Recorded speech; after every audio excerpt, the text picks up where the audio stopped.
State wants to call their next witness. Sergeant Mike can come. Okay. Will you please raise your right hand? You solemnly swear and or affirm that the testimony that you give in this case now before this court is the reasonable truth and the I do. Thank you.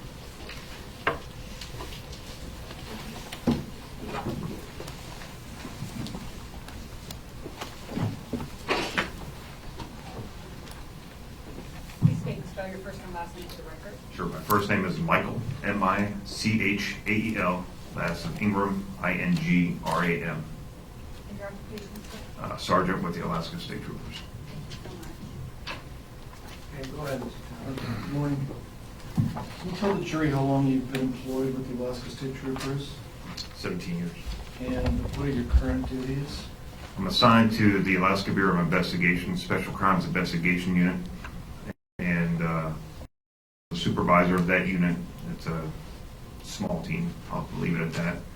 We started as a human trafficking, sex trafficking type of unit back in 2014, and we just, and our unit has a lot of experience. I got one guy that's got 25 years, had another guy that had similar time as to what I had, and we just used our combined experiences to assist with hard to solve murder investigations, and those types of investigations where it just takes a lot of knowledge and experience and informant handling and dealing with suspects and doing detailed interviews. And do you concentrate on one area of the state or various places? Well, at the time, we didn't concentrate on one area of the state. We were statewide. I guess due to budget constraints, it's kind of tamped things down a bit. And before you were an investigator, were you a trooper on the road? I was. In what places? I've worked patrol here in the Matsu Valley. I worked patrol in Talkeetna. I guess that's part of the Matsu Valley. Patrol out in western Alaska, out in Bethel. I worked as a narcotics investigator with the Matsu Drug Unit for about 7 years. Came back, promoted to sergeant in 2012. Was the head of the Western Alaska area narcotics team, which basically was based out of Anchorage, but I supervised Western Alaska, or drug investigators in Western Alaska. And then I took the reins of the unit that I'm in now in 2014. You see the exhibit next to you. Let me just handle it.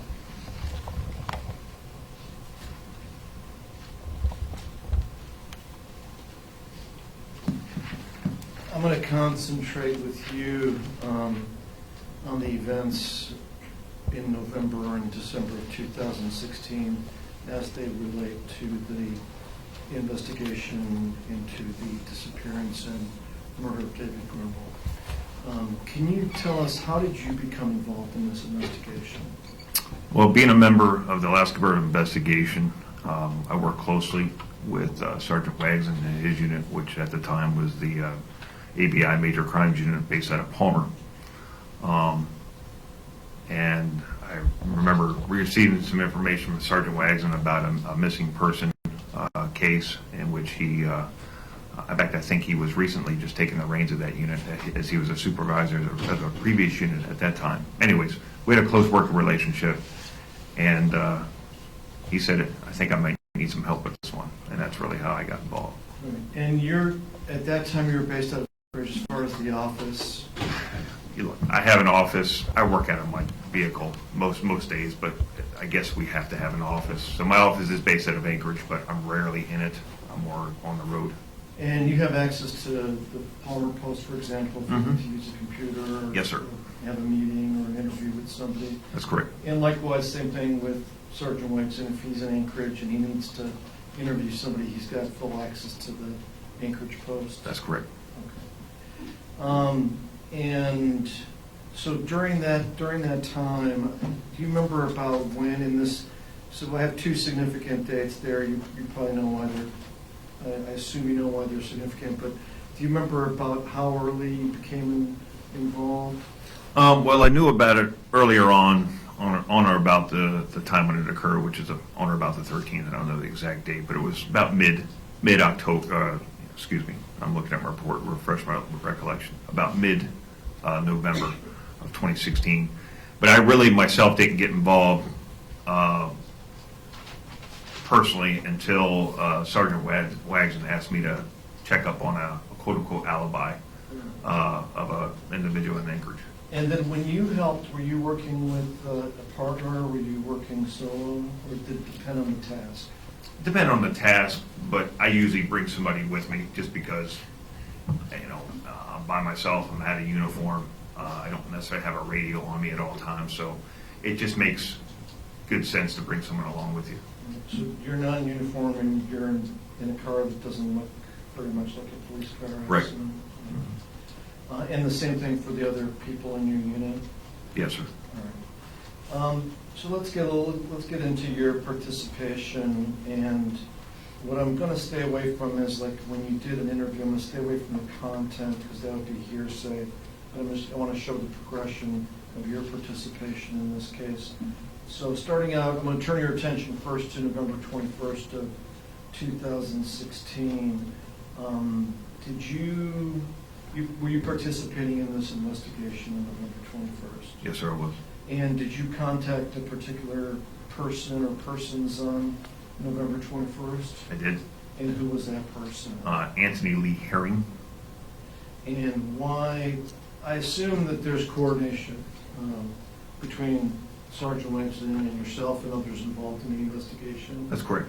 And what did you understand the purpose of why you had to contact Mr. Herring? Sergeant Wagson had advised me he'd been in contact with Erick Almandinger regarding the time frame of when we learned of this missing person case at the time of David Grunwald. And I believe Sergeant Wagson asked Erick Almandinger some pointed questions like, where were you at a particular date and time? An alibi was given that, to the best of my recollection, that he was at a party in Anchorage and that this guy, Mr. Herring, could vouch for his whereabouts during that time frame. All right. And this is still early on in the investigation? That's correct. Correct, all right. So as far as the alibi, if you interview an alibi witness and you find him or her to be credible, could that potentially take a person out of the suspect category? Absolutely. All right. And did you track down Mr. Herring? I did. Well, how did you track him down? How did you figure out where he was at or where he... That part I don't quite remember. Police work, just... Yeah, we have access to, when you get a driver's license, you put an address on your driver's license. We have access to that information. We have access to other police reports throughout the state where maybe another police agency has had contact with you and you list an address down there or something along those lines, or a vehicle that you've been in contact with.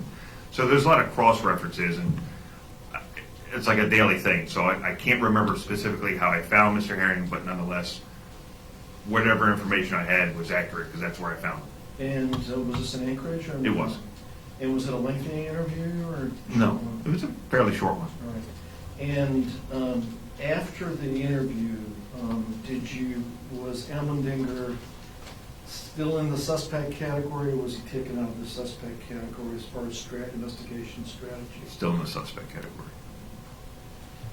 Now, going chronologically, turning your attention to November 22nd, 2016, did you meet with any of the Evanses? I did. And particularly, which one of the Evanses did you meet with? And again, I have a report here that has the names. I haven't brought them to complete memory here, so when I look down on my report, I'm refreshing my recollection as to the names of the individuals I contacted. All right. So I contacted a Nathan Evans and a Tammy Lou Evans, which is the parents of a David Bailey Evans. And did you interview them? I did. And then also, did you interview Christopher Piercy on that day? I did. And tell us what the relation is between Christopher Piercy and the Evanses. Okay, without going to specifics as to the interview, what got said, but when I talked to the parents, they relayed to me that Mr. Piercy was a brother, essentially, to David Evans, told me how to find him. So I tracked down Mr. Peterson, and he confirmed he was David Evans' brother. And, we're going to have some of these people testify, but was it your understanding that David Evans and Christopher Peterson might have some knowledge about the evening of November 13th, 2016, specifically about the incident involving David Grunwald? Yes, sir. That's why I was tracking him down. And was it a lengthy interview with Mr. Peterson or not? It was not. And in terms of categories, was Peterson in the suspect category, or was he more in the witness category? Witness, maybe. All right. And then turning your attention to November 23rd, 2016, a Wednesday, did you assist Sergeant Wegson on that day? I did. What did you do? We went over to the Allmendinger's residence. Sergeant Wagson made contact with Erick Almandinger, and I spoke with Erick Almandinger's father, Rodney Allmendinger.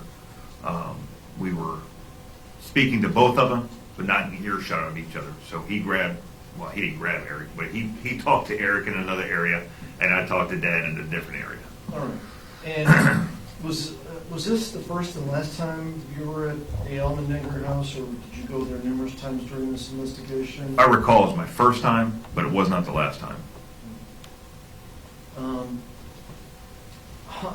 How many people were interviewed on November 23rd at that place? I'm saying by you and or Sergeant Wegson. Well, I only spoke to one. Who were you speaking with? Rodney Allmendinger.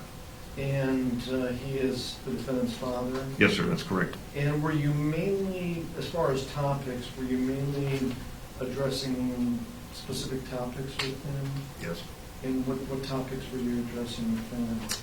Some messages that were found on a tablet. On the defendant's tablet? Yes, sir. And were they messages between Rodney Allmendinger and the defendant in this case? That's correct.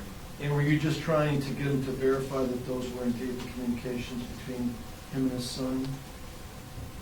Yes. And were they communications on or about November 13th, 2016, as far as the messages the messages that you were talking to him about? Yes, sir. Okay. And what was Sergeant Wegson doing while you were doing that? He was having interaction with Erick Almandinger. And then these messages, were these messages preserved for use in the case? I believe they were. Now, did you also interview, and we're going to have Rodney Allmendinger testify eventually, did you also interview him, aside from just looking at the text messages or the Facebook messages, whatever the case may be, did you interview him about his knowledge of the events on November 13th, the evening of November 13th and the morning of November 13th? I did. And how long do you think that interview was? Maybe half hour, all in all. And Rodney Allmendinger, at that point, was he in the suspect category or the witness category? I didn't know what to make of it at the time, based upon my interaction with Rodney at that particular moment. I mean, it was a mixture of either he's really good at this, or I'm just not picking up. I'm missing something. Nothing added up at this point. I'll leave it at that. But was it verified through your interview that he indeed was present at the house on the evening of November 13th? Yes, that's correct. And he verified that, correct? He did. Was it presumed that there would be some further discussions with him after you interviewed him on November 23rd? What do you mean by presume? Since you verified that he was there, he verified that he was there on the 13th. Did you, I know you did the interview, but did you think there would be some more contact with Rodney Allmendinger during the investigation? Oh yeah.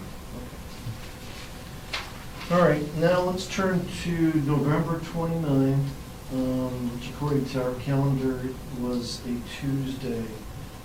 Did you have contact with any potential witnesses on that day? I did. And who was that? Stephen Geddes. And what was the purpose of you contacting Mr. Geddes? He had provided a copy of a video from his residential surveillance system of his house. I believe it's off of Sites Road. And so I talked to him on the phone. I never met the man in person, and was just trying to get some clarifying information as to the date and time stamp on his surveillance system versus what I was actually seeing. And was it another investigator that got the actual footage, if you recall? Just give me 1 second while I refresh my recollection here.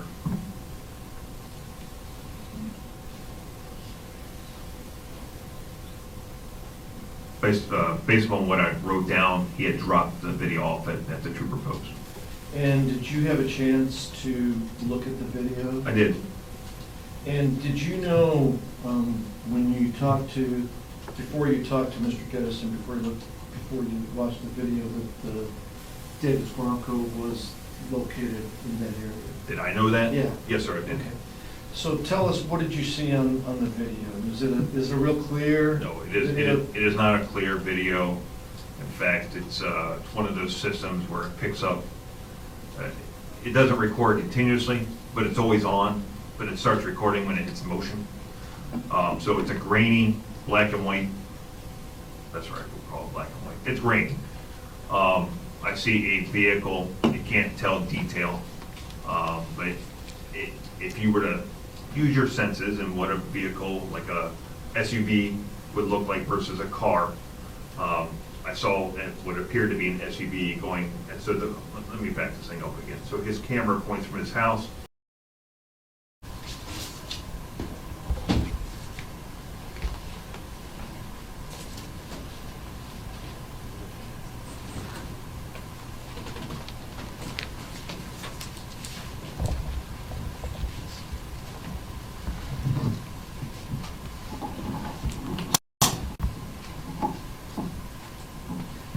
Okay, again, going to exhibit number 12, it's been admitted already.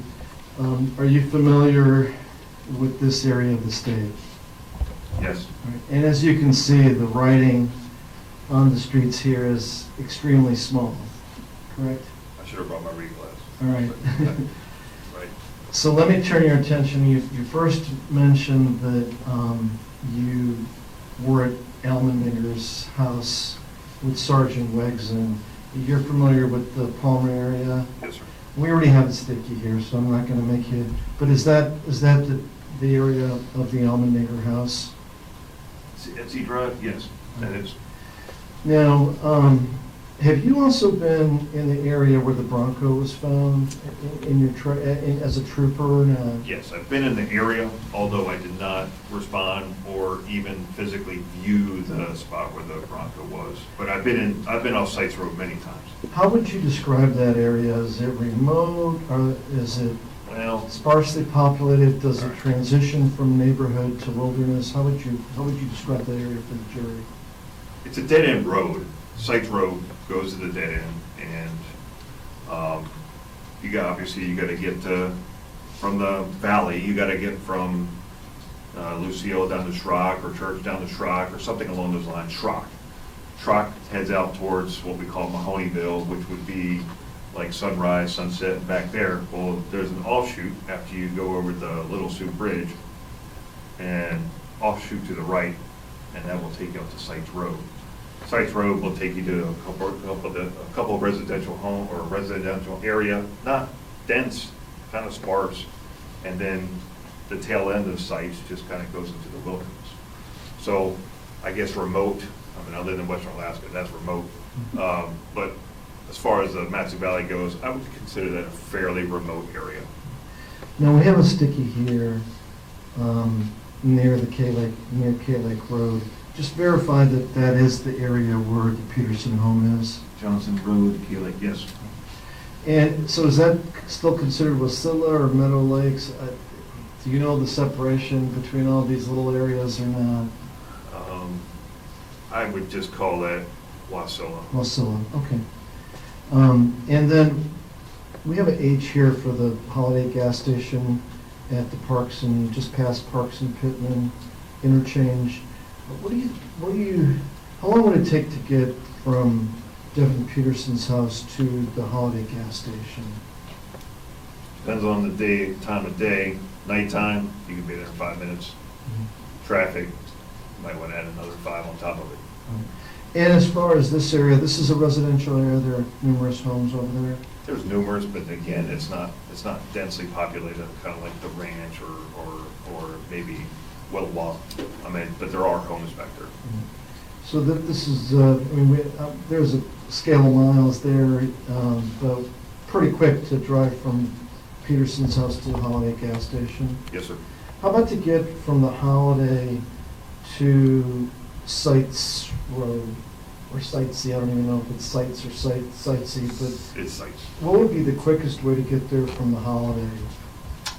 Based on my experience, again, time of day would matter. But let's just, for the sake of argument, I would take Pittman all the way down to where the back end of Church Road.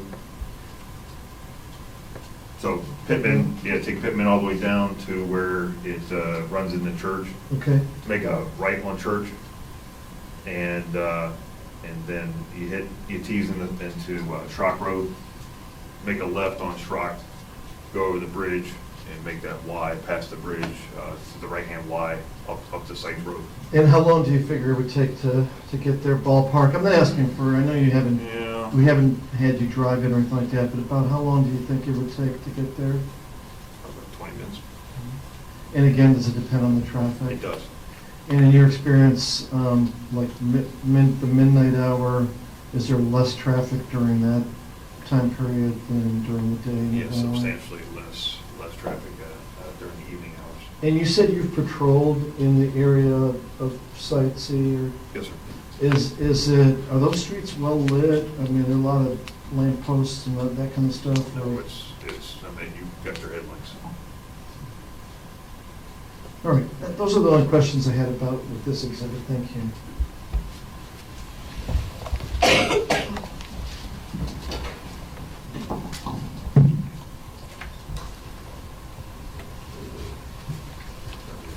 Please.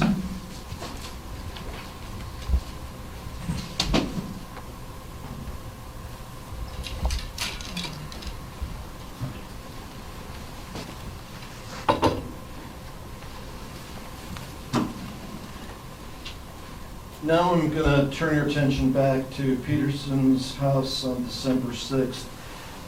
Did the warrant call for particular things to be searched for?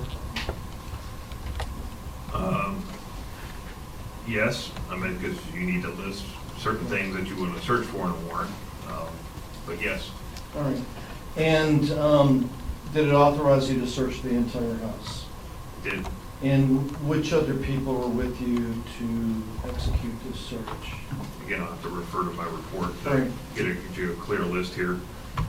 But when I showed up in the property, I was with Sergeant Wagson, Sergeant Nelson, he's a trooper sergeant, investigators to Corps, Dumpert and Ballesteros, a uniform officer, Trooper Braun, and we had a ATF Special Agent Tom King with us as well.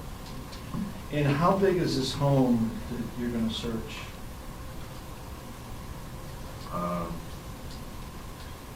Not much bigger than this box, or not even a box, but not much bigger than what you're seeing here as far as between the witness stand, the judge's seat here, the jury box, and where you're at, sir.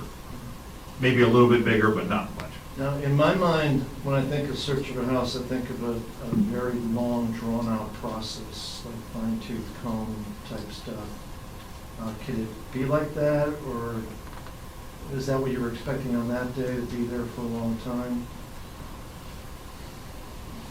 You know, just based upon what type of investigation it was, yeah, I don't go in there with a preconceived notion of how long I'm going to be.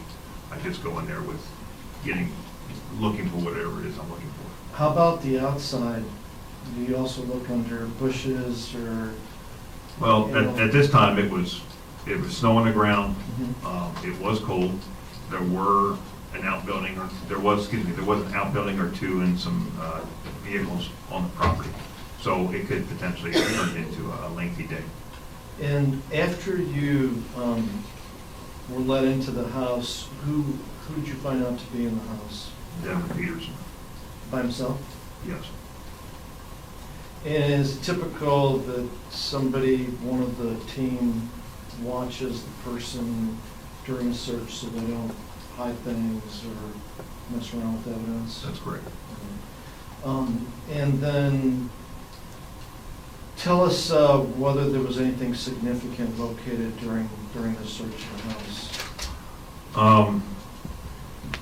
I believe I remember Sergeant Wags and talking with Devin Peterson. He's got him kind of like talking to him in the kitchen. So when you come through the door,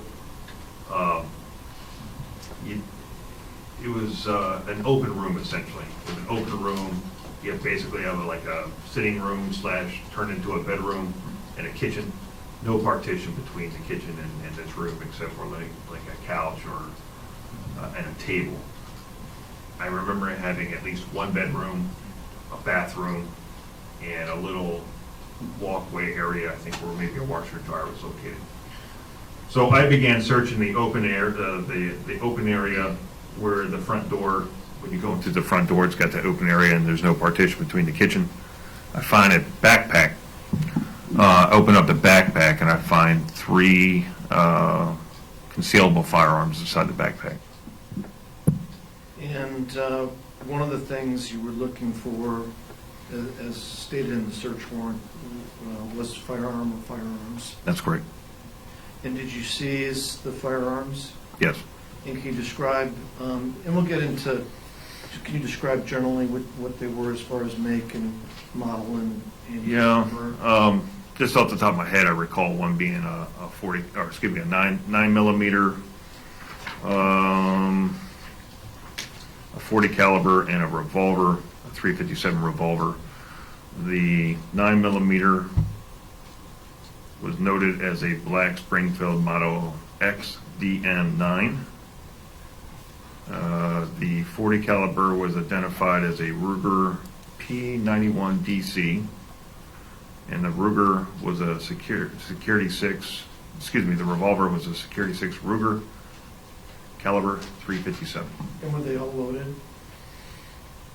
I'd We'll get have into the photos in a second. to look at photos to refresh my recollection on that. Who was taking the photographs during the search? Was it you or somebody else, do you know? I may have taken photos of the backpack upon searching it. I don't have a clear recollection, but gosh, we were all right there. And were the guns inside the backpack? Yes, And the backpack was on the bed, you said? yes. And whose room was that? Or was it just a bedroom? It was just a bed in an open area. As soon as you go to the front door, it has a bed.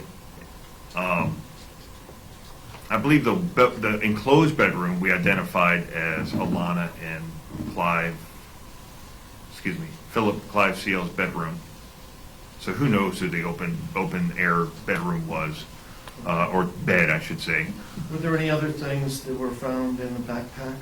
I remember finding a knit hat and some jewelry. And I'm not going to get into what Devin Peterson said or eventually what other people said, but I want to focus on what the things that you found. I'm going to get a couple of exhibits to show you.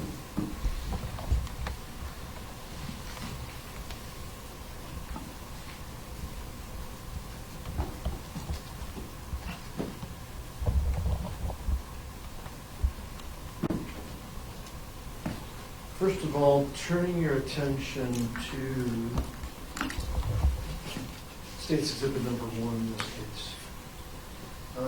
As you can see, this firearm is unloaded and in a safe and locked position. Is this one of the firearms that you found in the backpack at the Peterson house? Yes, sir. And then also states exhibit number 3. You have the sticker on the box and on the firearm. Is this also one of the firearms that you located in the Peterson house that day? Yes, sir. All right. And obviously they're unloaded today. We'll get into some photographs here. Did you bring some evidence with you today also? I did. Well, yes. Okay.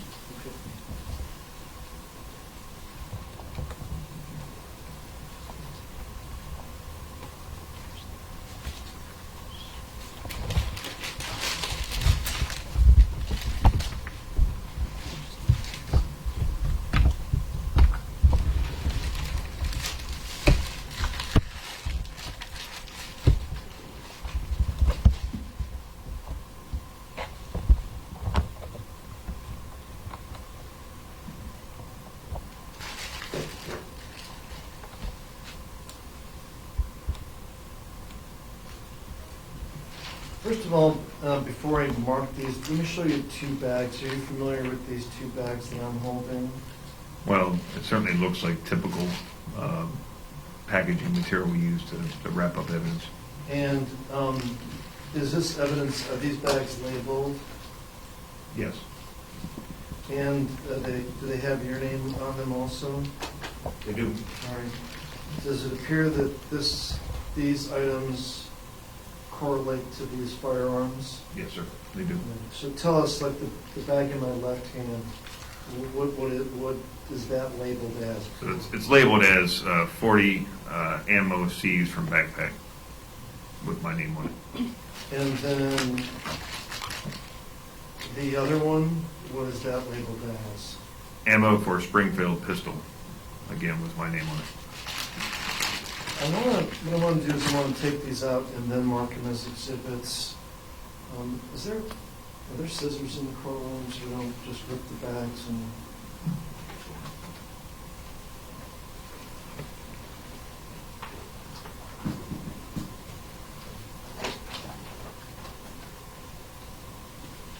Just use those for...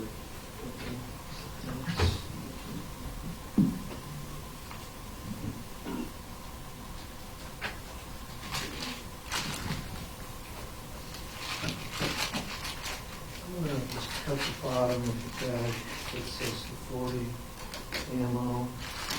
And let's move this aside.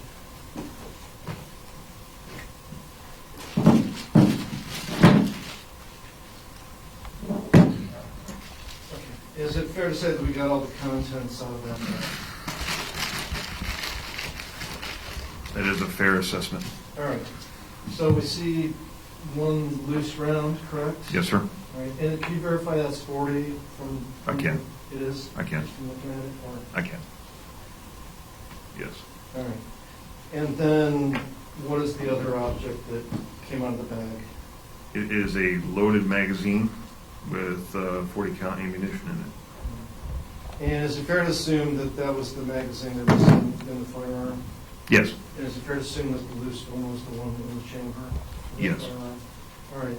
Now, can you take the rounds out of this magazine so we don't have any live ammo?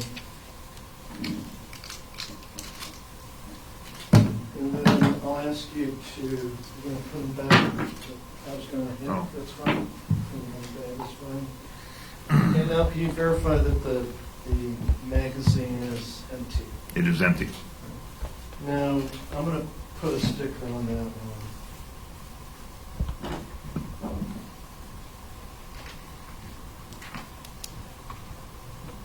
And we're going to call this now State's Proposed Exhibit Number 190. You look at it, does it have a Ruger stamp or emblem any place on that? It certainly does. All right. And then can you, knowing that the firearm is unloaded, can you take the firearm and see if it matches up to the firearm? All right. And it's locked. Okay. I get these released. All right, so that is the magazine for the 40, is that right? Okay. Now, I know we're far away from the jury, but going back to that 40, the lanyard loop at the base of the grip, you know what I'm talking about? Put that in there with the seated magazine. Yeah, please. What is the purpose for this lanyard loop? Well, I'm not a firearm guy. If you know. I don't have any particular knowledge as to why there's a lanyard loop in there. I'm probably the wrong guy to ask that question. All right. Now, how about this? As the firearm, if we take the firearm and show it to the jury, does that metal loop stick out beyond the magazine when the magazine is inside the firearm? Yes, sir, it does. And by touching it, can you tell if that loop is metal or plastic? What does it feel like to you? Feels metal. All right. And does it have Some sort of composite at the very least. All right. And does it have some pretty distinct edges to it? Obviously, aside from being round, the side edges they're kind of sharp. Okay. Thank you.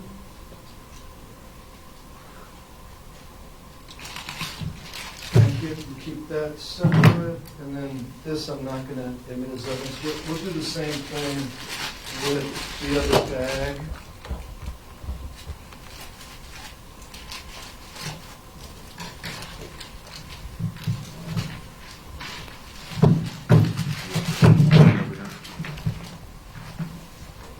So, do we have everything out of that bag? Yes, everything's out. All right. And then can you describe, for the record, the contents of the second bag? So the contents of the second bag, it's got a single round of 9mm outside of the loaded magazine. The magazine itself is noted for an XD9. In this case, it's 40.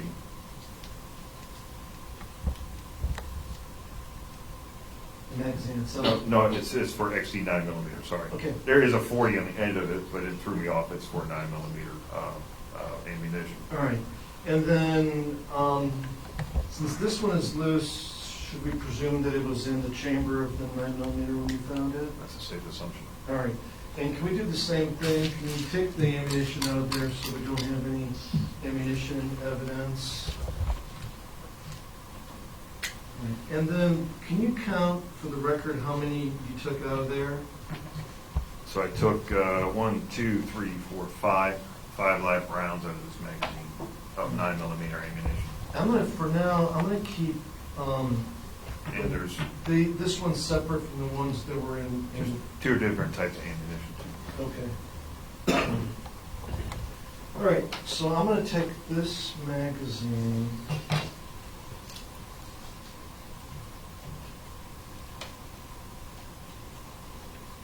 And I'm going to mark this as State's Proposed Exhibit number 191.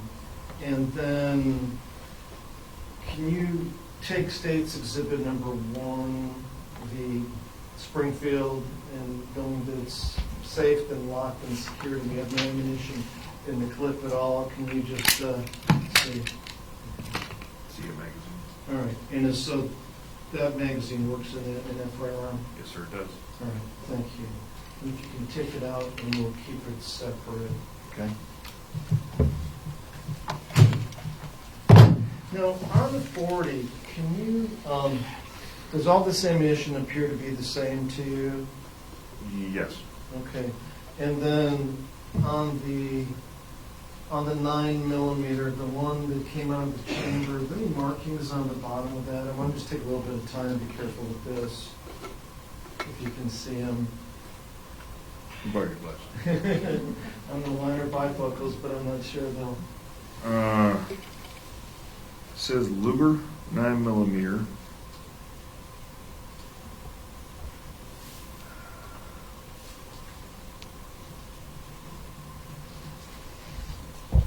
And if you can't, if it's too small to read, that's fine. I do see Luger 9mm. Okay. There's another marking in there. I can't tell what it is. All right. And primers and tag. the distinguishing feature of this one from some of the other ones, looking at it, what is the distinguishing feature between the one that was loose versus some of the ones that blue magazine?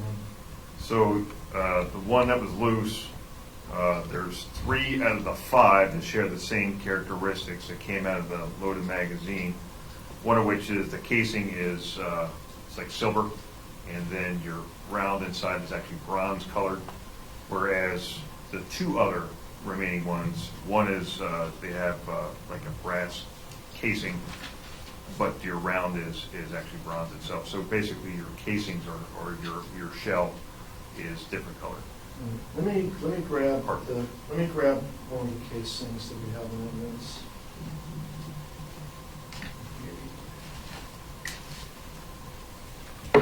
Turning your attention to State's Exhibit number 2. I don't know, you probably haven't seen this. This has already been admitted and identified as the spent 9mm casing. It was found at the scene where David's body was located. Okay, can you just take a look at that?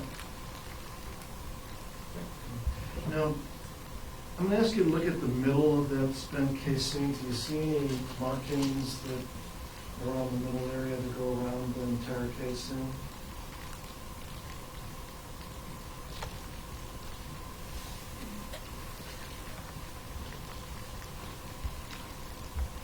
I don't see, not necessarily the middle. I'm referring to this. Oh, the line? Yeah, the line. I think the bag was screwing up. Yeah, I know. If need be, we can take it out. Sure. I'm referring to the line. There is a line there. Okay. My fault. And what color is that casing? Gold or brass color. All right. And then turning your attention to the 2 gold ones that came out of the clip from the Springfield. Do they have the same line going around the middle of the brass casing? Yes, sir, they do.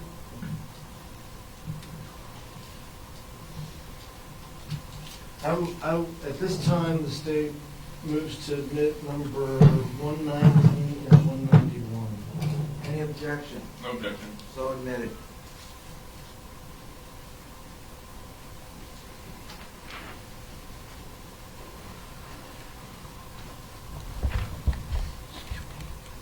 I want to go through some exhibits with you.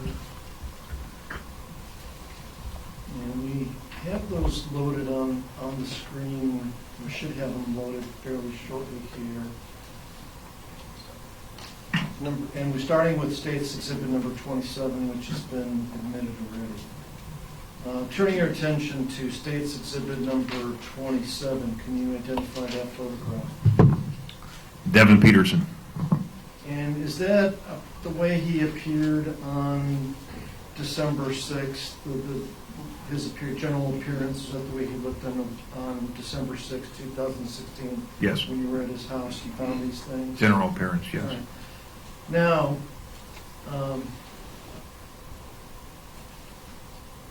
I would think that if a firearm is used in a crime or a murder, that people would be pretty prompt about disposing of that firearm. Yet, we have heard from you that you secured the firearm that matched to the cartridge at the scene a number of days after November 13th. Was this, when you did the search warrant, in your mind, was it a long shot as far as finding any firearms related to this crime? Prior to it? Yeah. Yeah. Or is it always hard to say? It is hard to say, but doing these types of investigations, more often than not, I feel lucky to find the firearm used in such an offense versus not. So in this instance, I felt really lucky. And let's go to the number 105, please, and then we'll work in succession 105 through 123. What's shown in photo 105? And I'm not sure. To make it easier, I'm not sure. I'm going to ask counsel, do you object to any photographs of the One service at Peterson residence, which are 105 through 103. Why don't you go ahead and, Oh. so 105 and 122 and 123? Yes, we would move to admit exhibits number 105 through 123. Any Those are objection? admission. Okay, so those are so admitted for the record. Thank you. So this one, now I've got to remind myself, this is the first one, 105? Thank you. Tell us what's on 105. That is the driveway leading up to the residence that we did the search at, which is where Devin, Alana Peterson, and Philip Seal reside at.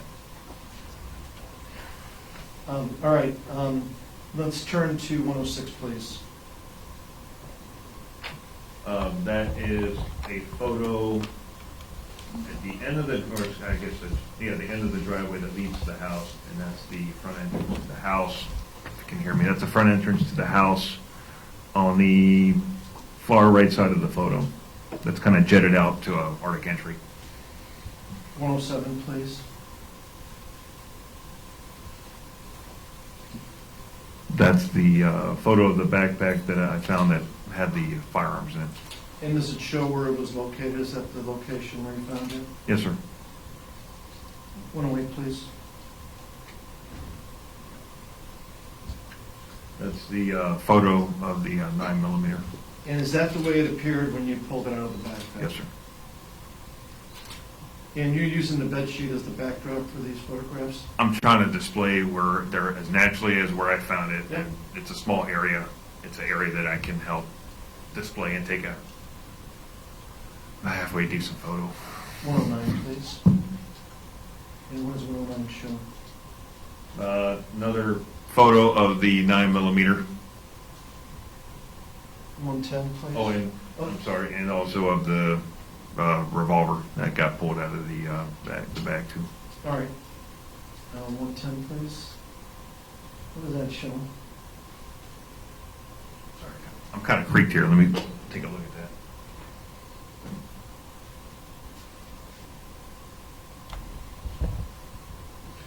So that is a photo of the magazine being pulled out of the 9mm. 111, please. That is a photo showing the serial number of the firearm with the slide bag. 112, please. And that's another photo showing the make and model. Again, the slides to the rear. 113.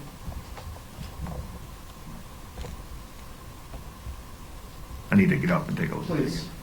And if you need to get, you could grab that other microphone. If you want to stand up there, the silver microphone up there that I was using, that'll probably work just fine. Probably work better than you trying to twist around and look at the photographs. Pulling the slide back, showing that there's a round in the chamber Number for the 114. 9mm. Can the jury see okay? Number 114. Another photo of the round. 115. That's a photo of the .40 caliber that was seized from the backpack. 116, please.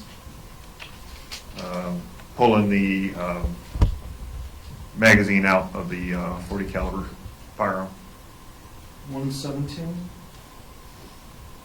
Again, the magazine is fully out of the .40 caliber, just showing that it was a loaded firearm. 118. Round in the chamber. 119. Another photo of a round that was found in the chamber. 120.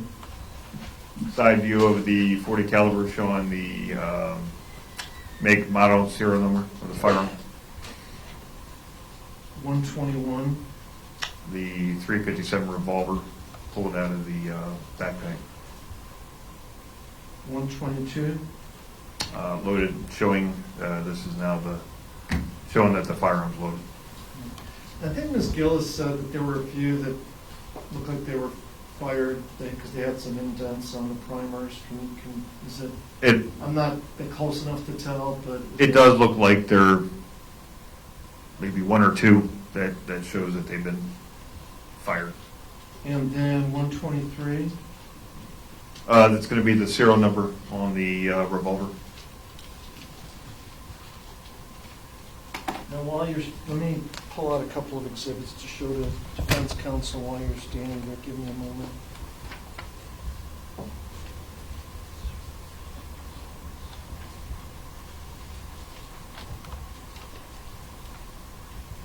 Turn your attention to state's proposed exhibit number 126.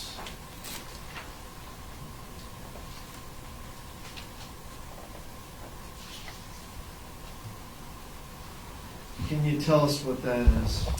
That is an ATF trace report. So when we find a firearm, we don't know the origin of where it came from or things along those lines. We submit the information that we find, which is garnered from the information stamped on the firearm. We send that information to ATF. Within a reasonable amount of time, they give us a report back, which tells us who the firearm was sold to, how long ago it was sold to, or sold to the purchaser, who the purchaser purchased it from, and so on. And the thing is with these things, it only has information about documented transactions, right? Yes, sir. Okay. So on this one, proposed exhibit number 126, which gun is this one for? This is for the 9mm. And as far, Springfield. okay, Springfield. And does it, I would move to admit number 126. Okay. So admitted. And then where it says recovery information, recovering date, and place, and possessor, you or another member of the team on that day would enter that information when you... That's correct. Okay. And then the purchaser information, that was the original purchaser of this firearm? That's correct. And what date was this firearm purchased according to the ATF records? January 17th, 2013. And was it purchased in Alaska or some other state as far as the dealer information? It says Fort Knox, Kentucky. And who was the purchaser for this firearm? Identified as a Michael Joseph Lachinsky, All right. And what was his address when he purchased it? 112 Redbud Lane, Fort Knox, Kentucky, zip 40121. Let me ask you a question. If there had been another documented transaction, like if Mr. Plachinsky sold it to somebody else, like to a gun store, I think they would be obligated to report buying it and possessing it.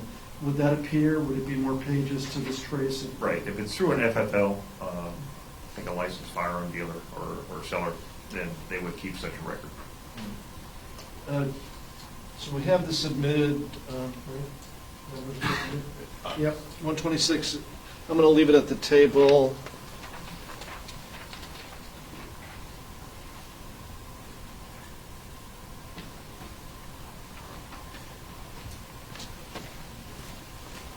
And number 127 proposed, please.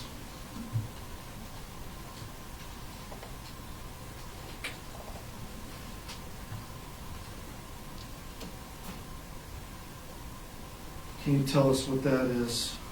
Again, a ATF trace request. This time it's for the Ruger 40 caliber pistol that was found. And as far as the recovery information, it has the information that was recovered from Devin Peterson, K Lake Road on December 6th, as he testified. Yes, sir. And then who was the original purchaser of this firearm? According to this document, it was a James A. Racker. Showed an address of Timberwood Acres Subdivision, Irwin Loop, Palmer, Alaska, 99645. And the record here, where does it show that Mr. Bracker purchased this little handgun? 11/2 of 1993. I've moved for the omission number 127. 127 is admitted. Let's go to State's Exhibit number 42, please.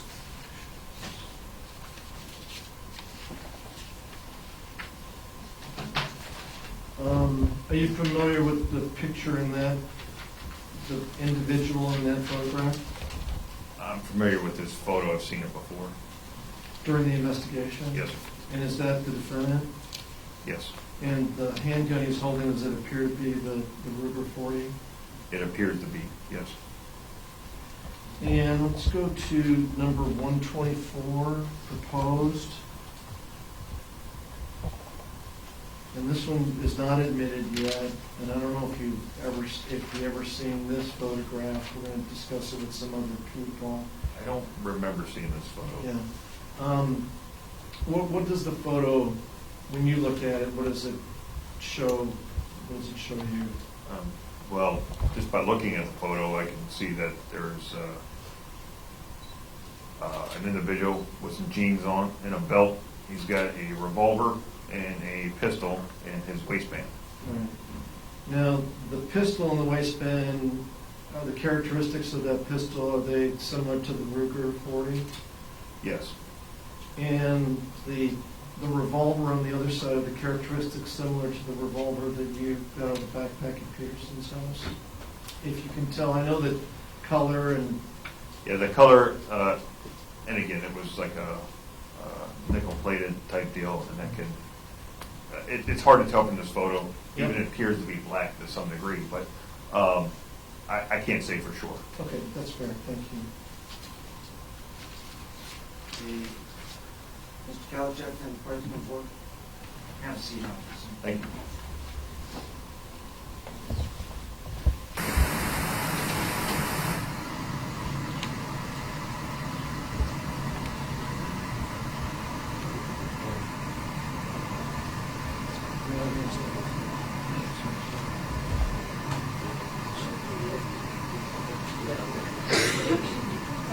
We're going to take our morning break till 10:30.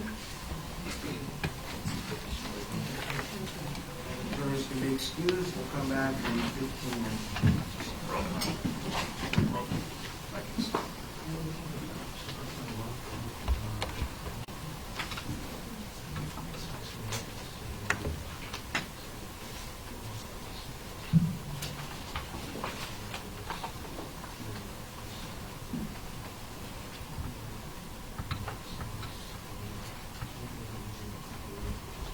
Okay, we can go off record. Off record in the courtroom.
Okay, please be seated, everybody. And Mr. Kalachek, you may continue. Thank you.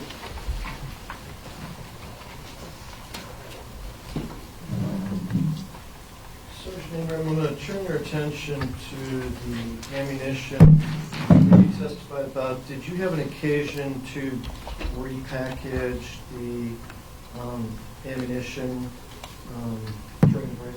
Yes, sir, I did. All right, I'm going to take exhibit sticker 192 and place it on the bag which says 9mm round from chamber. That's correct. Now, can you tell us during the break, did you put the one live round that was from the chamber of the 9mm Springfield pistol into the bag? and then seal it? Yes, that round was sequestered from the other rounds, and yes. I would move to admit number 192. No objections. 192 is admitted. Then, turning your attention to the bag with the loose live rounds and the paper bag in there, I'm going to put an exhibit sticker which says 193 on it. Did you also package this during the break? Yes, sir, I did. And were these the live 9mm rounds from the Springfield magazine, which is exhibit number 191? Yes, that's correct. Move for the admission of 193. No objection. 193 is admitted.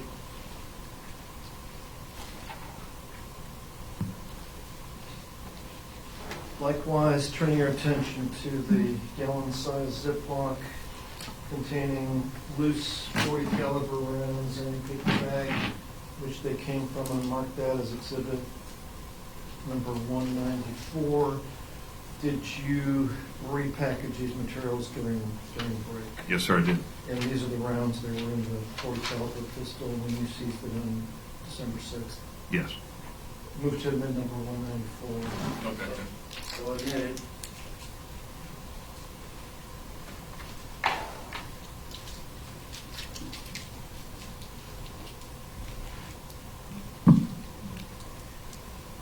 Regarding the .40 caliber and the 9mm, was Mr. Peterson eventually, talking about Devin Peterson, charged with crimes relating to these guns, specifically tampering with physical evidence? He was?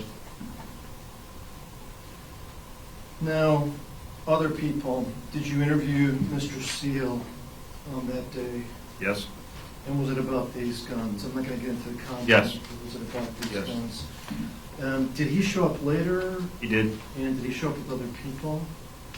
He showed up by himself. How about Alana Peterson? Did she eventually show up also, if you recall? I remember she was there one of the times that I showed up. I just don't recall if it was at that particular time when I found the guns. And how about vehicles? Did you also impound any vehicles at the K Lake Road? I did. Which vehicle did you impound? The Dodge Neon. And is that because somebody thought that Austin Barrett was in that vehicle at some point in the past? Yes. Then let's keep going down the timeline. Let's go to December 7th, 2016. Did you make contact with Austin Barrett on that day?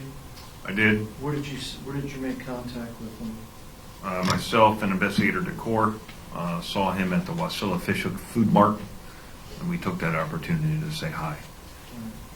And later that day, did you interview him? Yes. All right. And what was the location of the interview? Ultimately at the DA's office.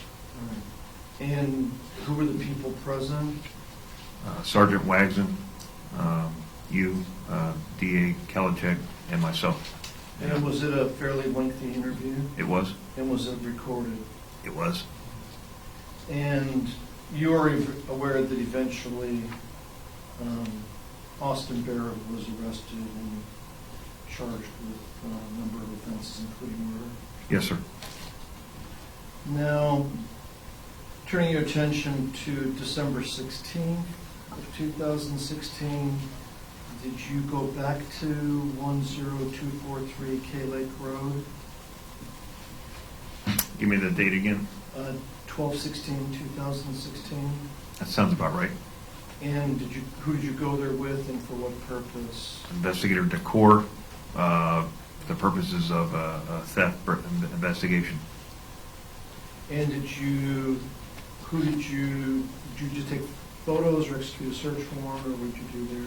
Executed a search warrant, photos, and I remember speaking with Alana Peterson that day. 12/16/2016, did you also execute a search warrant at 780 North ST Drive in Palmer, Yes, the Allmendinger place? yes. And what happened there? Did you take photographs, or did you seize things? Do you remember? I assisted investigator Decor in taking photographs and seizing items from the residence.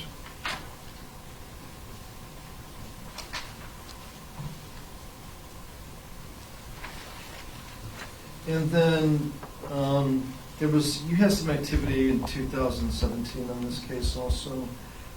Turning your attention to 4/6, did you serve a search warrant for some Snapchat account?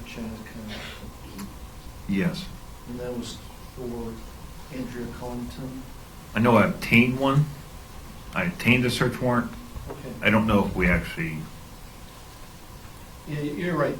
So you obtained it. we obtained a warrant, and I think ultimately what we were looking for, best that we could tell, we could not get our hands on.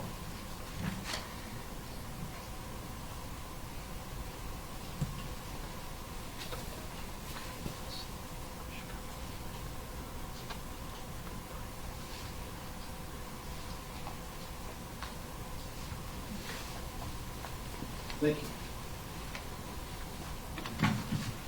Approach for 1 second. Yes, you can.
going to ask you some questions about Austin Barrett first. Okay. So on December 7th, you had a lengthy interview with Austin Barrett. You mind if I refer to my report for the date here?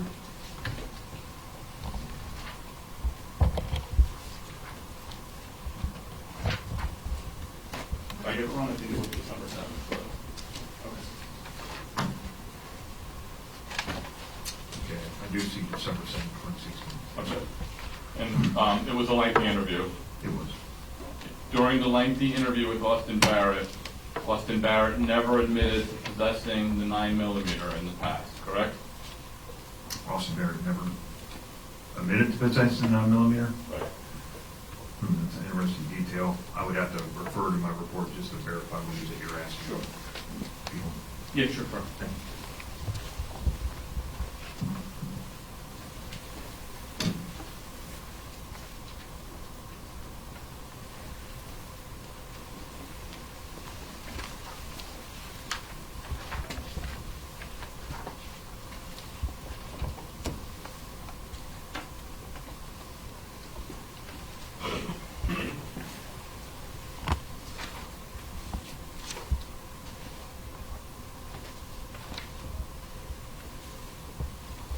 Can you repeat your question, sir? Sure. During the lengthy interview with Austin Barrett never admitted to possessing the 9mm in the past. No, that's not true. Yes, Show me what you're pointing to.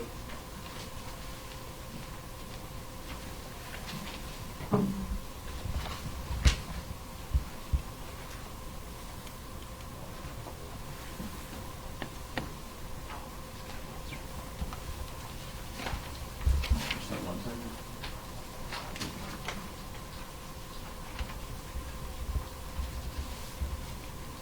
Just put it a tiny bit differently. Austin Barrett admitted that he shot the 9mm in the past, but never that he was the owner of the 9mm in the past. that's more accurate. Okay. Now, inside of that backpack, there were some other items besides the guns also, right? Yes, sir, there was. There was a distinctive hat inside of that backpack. Yes. And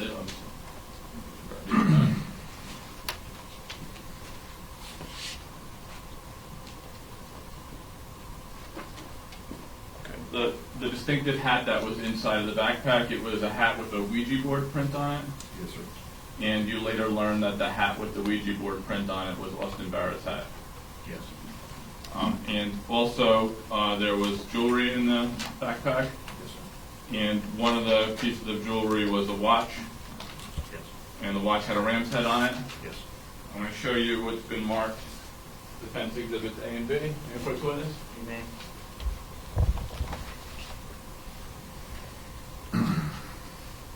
Yes, sir. Are those photographs of the watch? Yes, sir. And I'm also going to show you a picture of Defense Exhibit C. You recognize the person in that picture? Yes, sir, I do. And that's Austin Barrett, right? Yes, sir. And he's wearing the watch in the picture. That's accurate.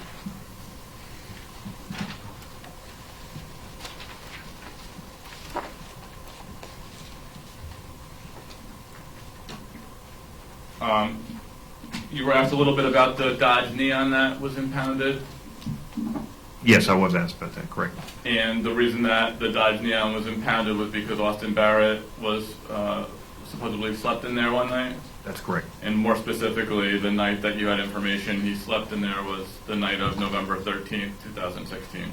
That's correct. And I guess last question, I just want to follow up a little bit. On direct examination, you talked about Rodney Allmendinger and things not computing, I guess. Yes. It would be, I'm going to try to see if I can put this as best I can. Would it be fair to say that Rodney is not exactly the sharpest tack in the box? I'm not going to go down that road as far as concurring with what you're saying. I just think we kind of missed each other a little bit as far as communication goes. Okay. No further questions. Thank you. Okay, redirect. Thank you. Regarding the questions about that perhaps some of those possessions in the backpack were Austin's, He wasn't there when you executed the search warrant, correct? That's accurate. And then you testified that you saw him the next day at a different location, right? If you still have, because the search warrant was on 12/6 according to your report. Then the next report I see is 12/7 to Kerr, and I spotted Austin Barrett enter the Wasilla Fishhook Food Mart. Yes. Where's that at? So that is off, it's near the intersection of Selden and Wasilla Wasilla Fishhook. So that's not close to Peterson's house, is it? No, it is not. And as far as what you've learned through investigations, is it uncommon for people to trade goods such as jewelry, clothes, and guns? No, it is not uncommon. Or switch possession of those things depending on the need and the circumstance? The question, I'm sorry, could you clarify the question? I mean, especially younger people, is it uncommon for them to trade things or wear each other's clothes or pass things like guns around to shoot? Based upon my experience, no, it is not uncommon. And then as far as that vehicle, do you know all the people that have been in that Neon before you impounded it? No, sir, I do not.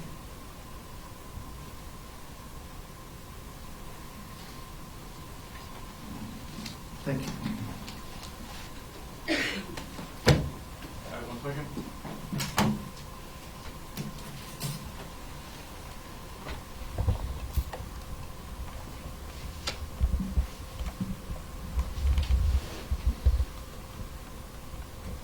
No further questions, thank you.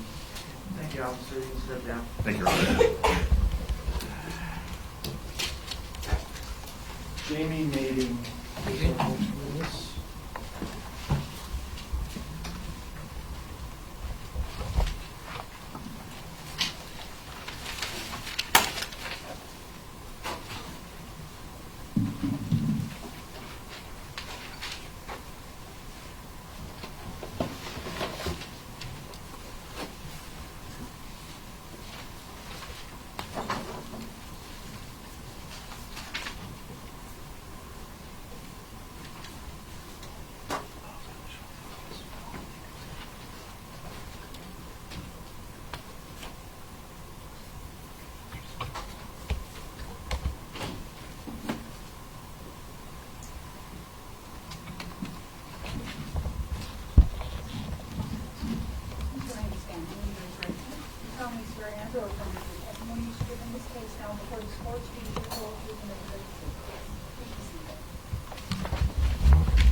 Jamie Nading, Jamie Nading.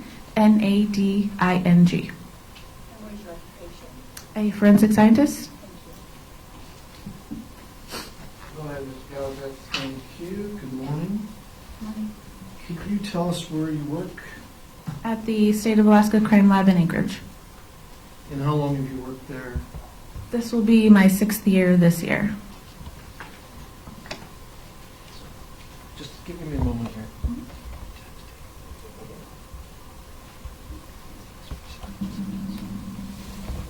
And what do you do at the crime lab?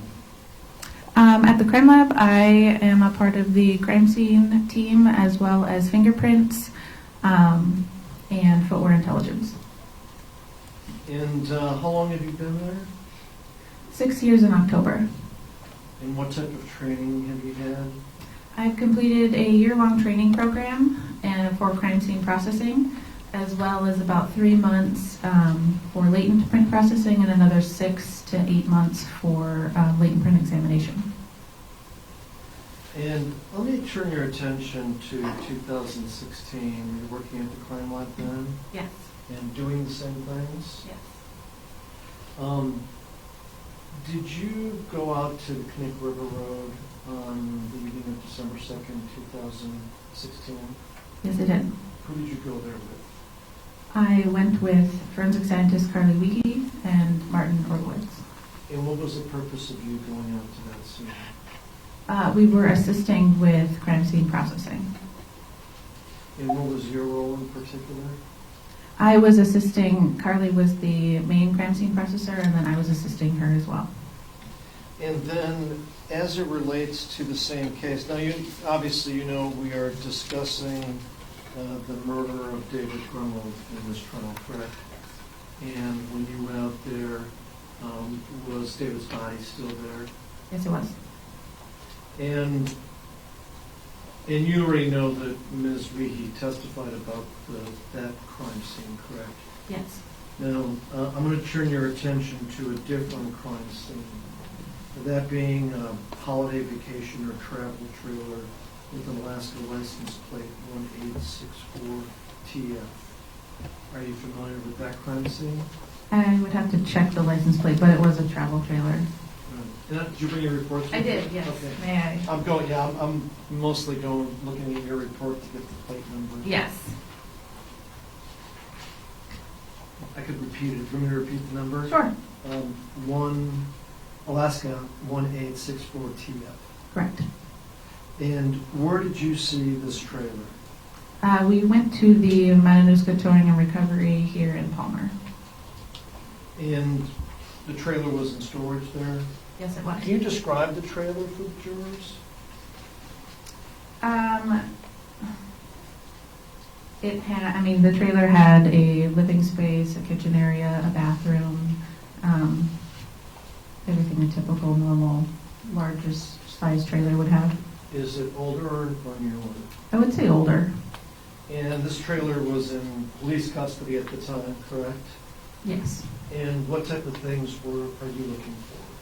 We were there searching for any biological evidence or any evidence related to the incident. At the time, we didn't have much information. And how would you categorize and label the type of work you were doing at the trailer? And what day was this specifically? December 1st, 2016. December 1st. Right. So this was before. Correct. I keep thinking it was after, but this was before you went to Connect River Road. Is that Correct. Okay. And this is this was before David's body was discovered, correct? Yes. Okay. What would you call your role on that day? Is it crime scene investigation? Is it crime scene documentation? Tell us in your own words. We would describe it as crime scene processing. We're assisting with the documentation and collection and preservation of physical evidence that we observe or discover as we're searching the trailer. And then the specific training you had on crime scene processing, is it both in the lab, on-the-job training, and someplace else? Yes, the training involved multiple practicals, mock exercises, as well as observed casework throughout the year-long training program. And that was back when? 2012 I started and then finished in 2013. And then how many crime scenes have you been at since then? We probably get to maybe 10 a year. There's multiple people on the team now, so it's spread out a little bit more. Are they usually the more significant cases or significant crimes? Yes, we typically are only responding to major crimes. We don't get to a whole lot of burglaries and maybe the smaller crimes just because of the amount of people that we have available. And the examination of the trailer on December 1st, that was a pre-planned event where we recording with troopers? Yes, I believe we got the call the day before and scheduled it for December 1st. How about the call on December 2nd? Was that a pre-planned thing, or was that more responding to what just occurred? Yes, that would be more of a on-call, just responding to what has happened. And was Ms. Weehee with you when you examined the trailer? Yes, she was. So you and her going out to Connect River Road, was that because you already had some involvement in the case? Am I understanding that correctly? Correct. Okay. Now, at this point, I would move to qualify Ms. Nading, Ms. or Mrs. Mrs. Nading as an expert in crime scene processing. Okay. All right, let's come forward real quick.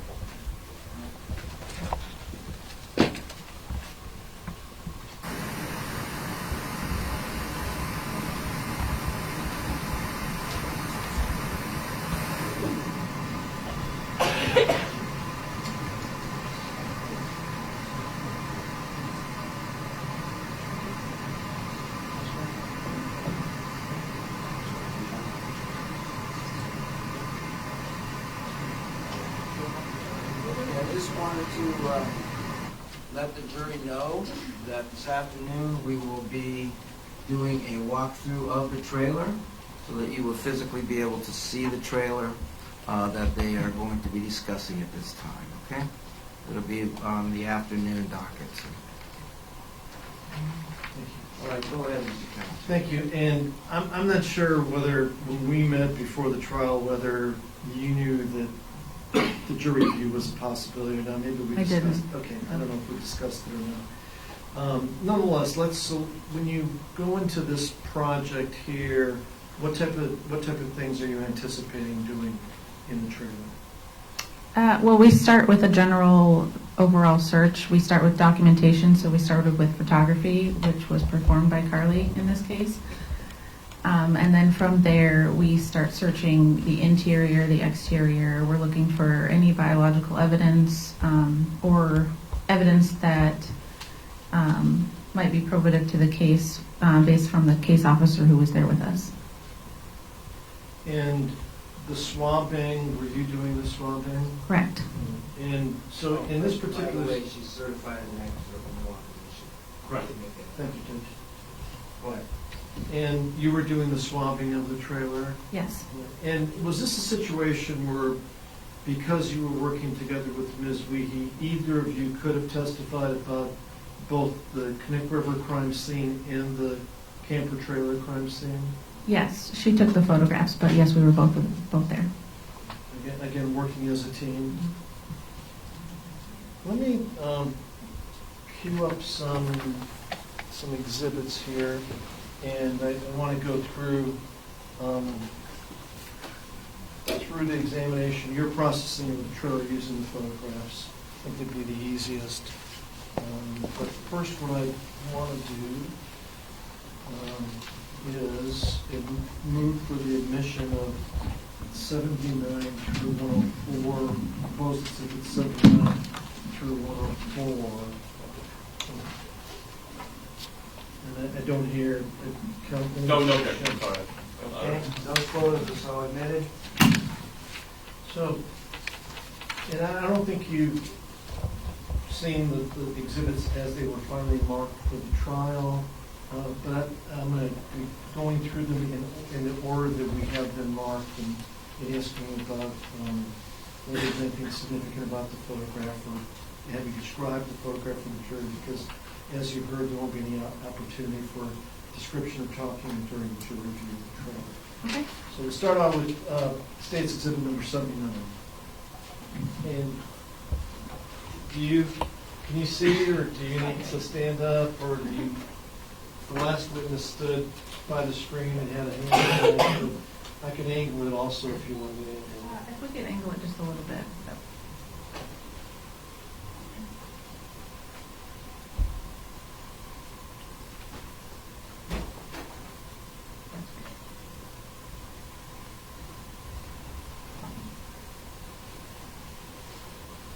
Do you see that okay? Tell us about number 79, please. This just looks like an overall exterior photo of the trailer. All right, now, of course, this is a photo of the trailer before it was brought to the Yeah, it doesn't look like it's at the... facility. Okay, I just wanted to, but it appears to be the same trailer? Correct. Okay. Let's go to the next one, number 80. First of all, let me ask you, would you consider the trailer to be a confined space? Yeah, it was pretty small. Obviously tighter than this courtroom, right? Correct. Is photography a little bit challenging in that kind of space? It can be. In Yes. which way? Just trying to capture the entire area. Sometimes you need multiple pictures with different viewpoints, and it gets a little bit hard if it's cluttered or if there's just a lot of stuff in the way without disturbing the scene too much before we start. Did you have to move some stuff around during the processing of this crime scene? After the initial photographs were taken, we did empty the contents of the trailer. All of them? Pretty close to all of it, yes. This photograph, is it before the contents were emptied? It appears so, yes. And what are we looking at here? Which direction? Maybe give us a layout of the trailer, where the door is it in front and back? What do you see when you first get into the trailer and that kind of thing? The photographer would have been standing near the doorway, taking the photograph towards the back of the trailer. Number 81, please. Just another overall photograph. It looks like this flowered area would have been the seating, and then this is right behind it. Number 82. Another overall photograph. The kitchen area, and then part of the mirror on the left here going towards the bathroom. And as far as the contents, would it be just the normal kind of stuff people would have in an older trailer? Yes. I mean, there was nothing super unusual about any of the stuff in there? Content-wise, not a whole lot. Okay. No. And number 83, please. Where is that shown? This is the door entering the trailer. And is that near the front of the trailer or near the rear of the trailer? I would call it the front.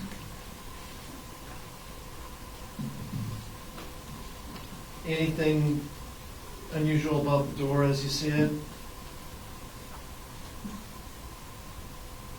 The door entry was pretty typical. There was some white residue or splashing appearance of some sort On what? on the door entrance and then the floor area. And by the time you saw it, were there any odors associated with the trailer? One could say that it smelled of cleaning supplies of some sort. Number 84, please. So this is from inside the trailer, taking a photograph back towards the door and bathroom area. And let's see.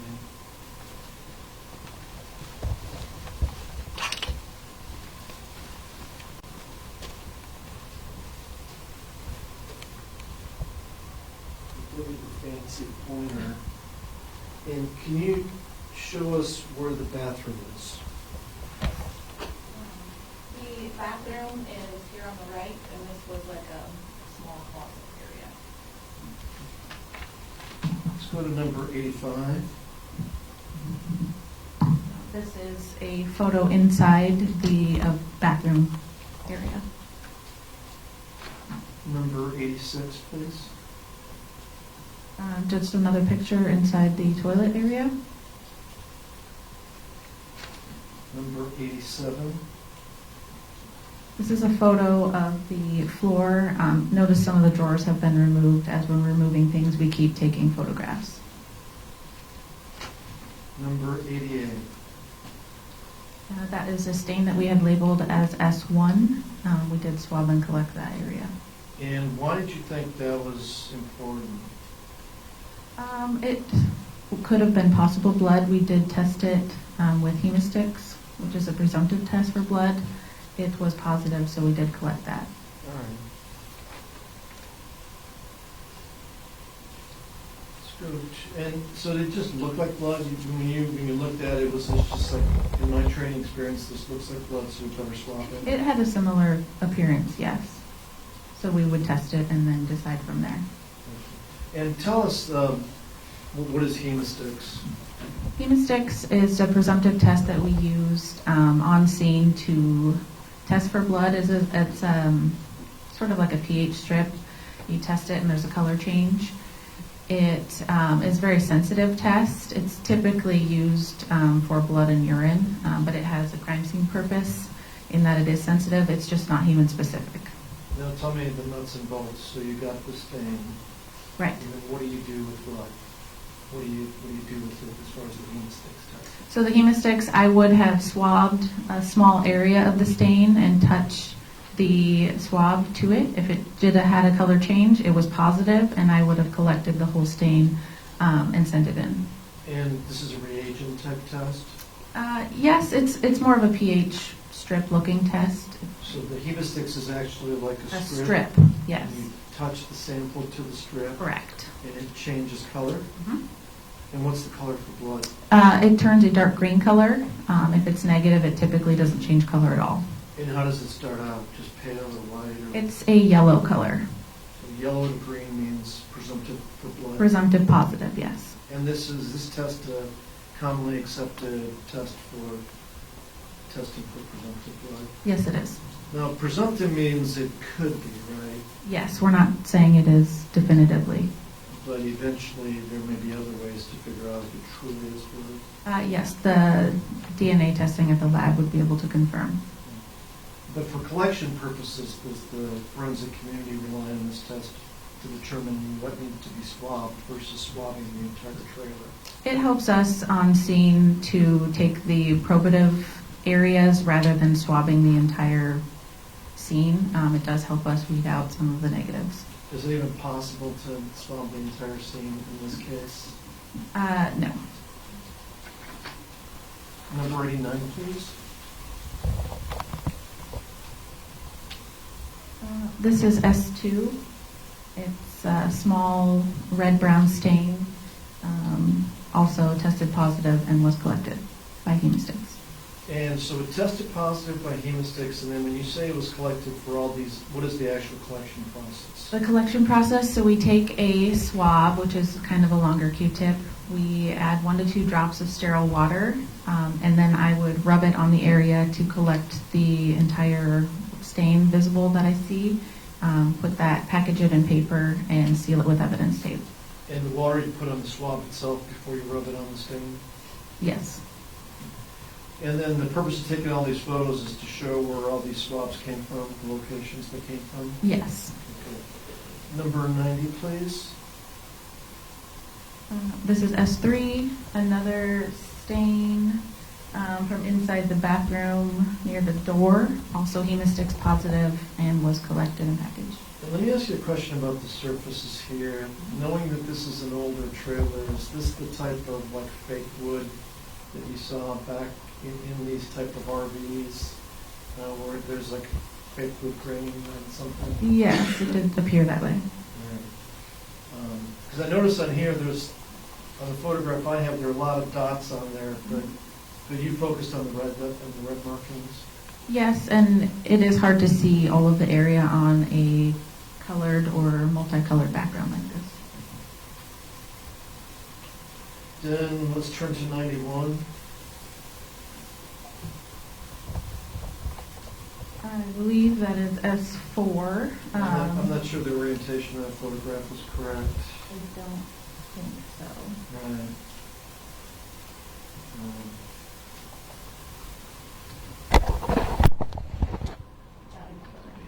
Yes, that is S4. Okay, thank you for doing that. And was that another spot where you swabbed? Yes, swabbed and collected, tested positive by hemostats. Number 92, please. Is that a close-up of S4? Correct. 93, please. I believe that is S5. And can you point, because Yes. Kitty's a little bit away from the jury, can you point to where S5 is? The white sticker scales that you see throughout these pictures are us labeling where we're swabbing. And that tested presumptive positive for blood and was swabbed? Correct. Which area of the trailer is that? This is in the bathroom right behind the toilet. Number 94, please. Is that a close-up of S5? Yes. And just so the jury knows, let me show you the physical copy of the exhibit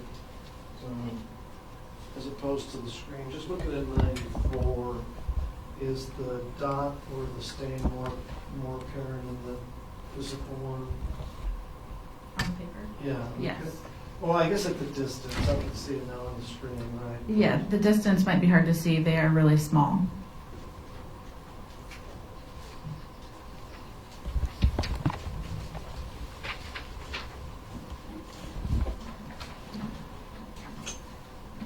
'95, please.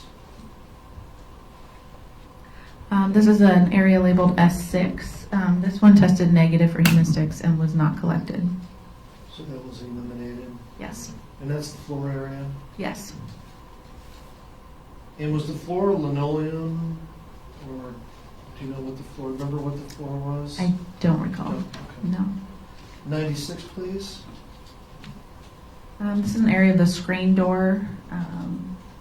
It appears after part of it was cut out.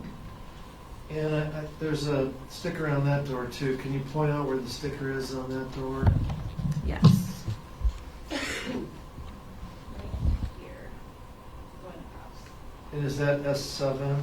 Yes. Did that test presumptively for blood? Yes, it did. And did you swab that and collect that stain? Yes. What's the story on the screen door? Why was it cut out? The upper section of the screen door was labeled as placard number 54, and it was cut out because it did have some discoloration of staining and I believe Blue Star positive. And let's talk about number 97. This is placard number 55, which is the removed shower curtain from the bathroom area.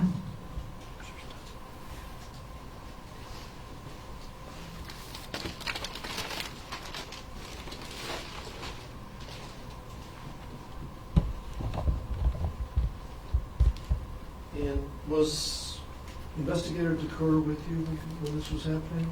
Yes, he was. Turning your attention to state's proposed exhibit number 7, is that the shower curtain that we're looking at there? It appears so, yes. Move for the admission of number 7. Any objection? No objection. 7 is admitted. Number 98, please. This is a photo before the screen was cut out, labeling 54.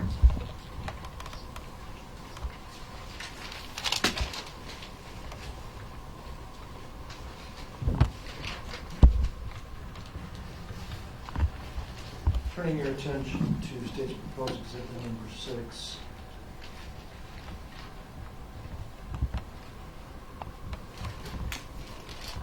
It appears to be the same. Move for the admission of number 6. No objection. Number 6 is admitted. Number 99, please. This is just another close-up photograph of 54.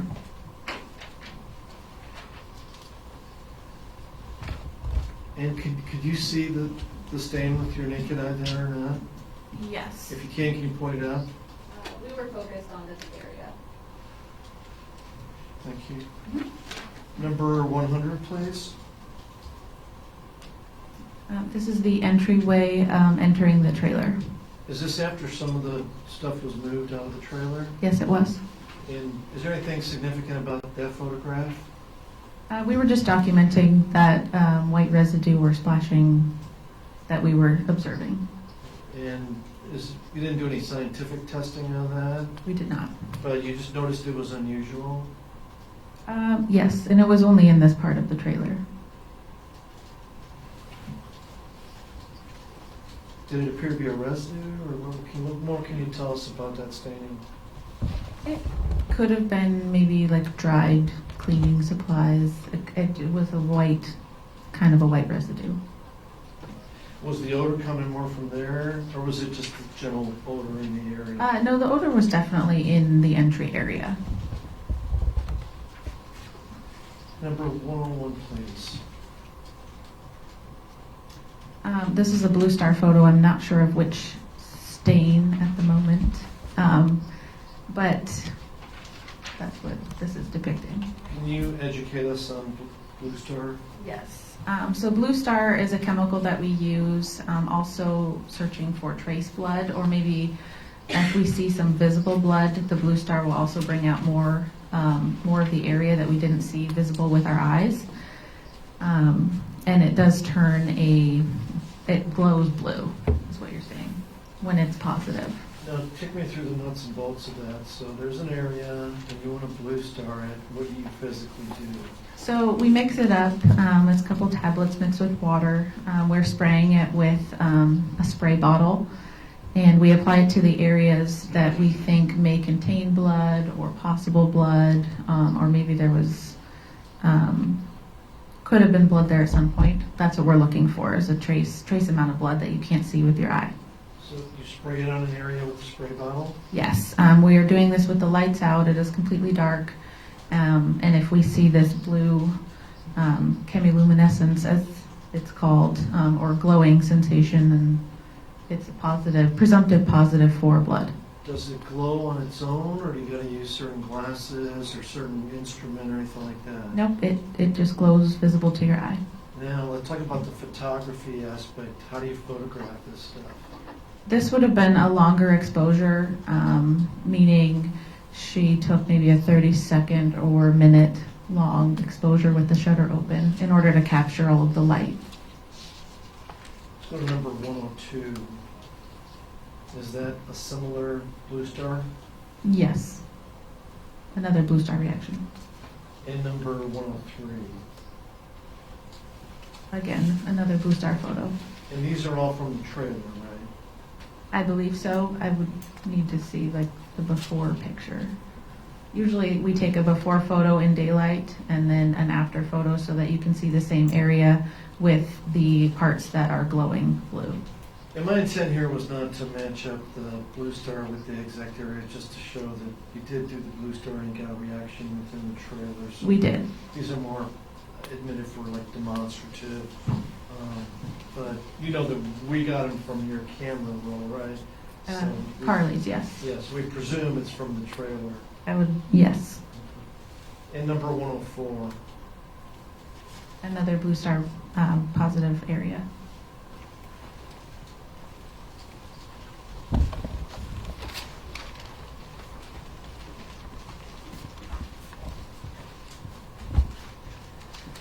How long did you say the Q-tips are for the swabs?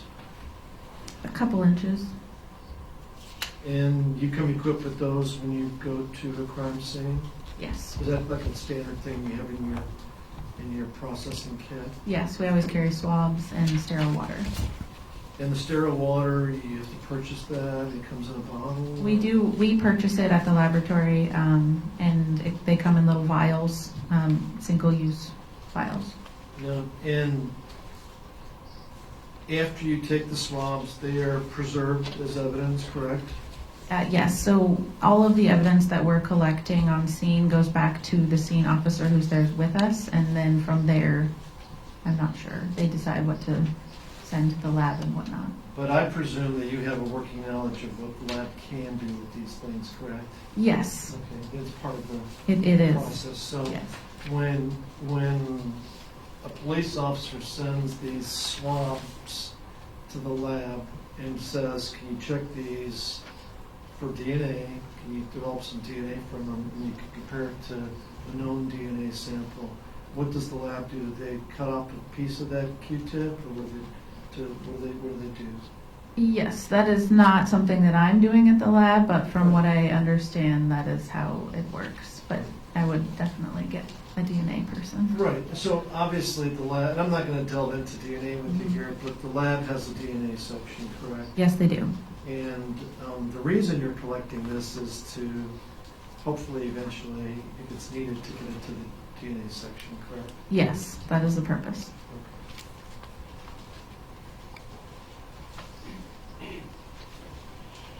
Let me show you what is state's proposed exhibit number 5. Can you take a look at that? Yes, this looks like the swab packaging from that day, containing 6 swabs from the trailer. All right. I'd move for the admission number 5. No objection. 5 is admitted. If we were inclined to open this and open the inner envelope, what would we find in there? From my packaging, you will see the outer packaging as well as the individual swab packages. So each swab that was taken is in its own business envelope or its own package, and then all of those packages are in one package in the end. But us just looking at the swabs, would we be able to make any kind of determinations just looking at the swabs? Probably not, no. And let me ask you, when you swab these stains that you marked, when you swabbed them, when you look at the head of the Q-tip, does it show like red? Or is it just, it's so faint that it just shows white like the Q-tip? Sometimes you will see a red-brown color. Sometimes it will just be kind of a gray, dirty color. It will just depend on the surface that's being swabbed.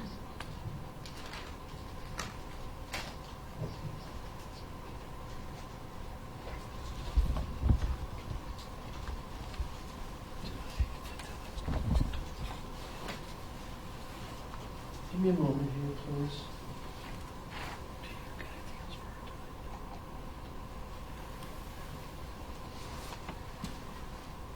Did I miss anything important as far as the processing of this trailer? I'm not suggesting that it did, I'm just asking if there's something else that you think is helpful. No, I don't think so. Thank you. No questions. Okay, man, you can step down, thank you.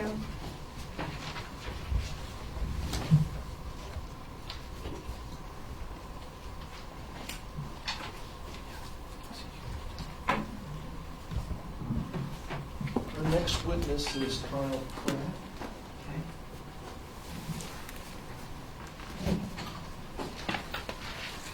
Yeah. We'll have to check because they're riveting to each other soon. All right. Take a quick check of the hallway.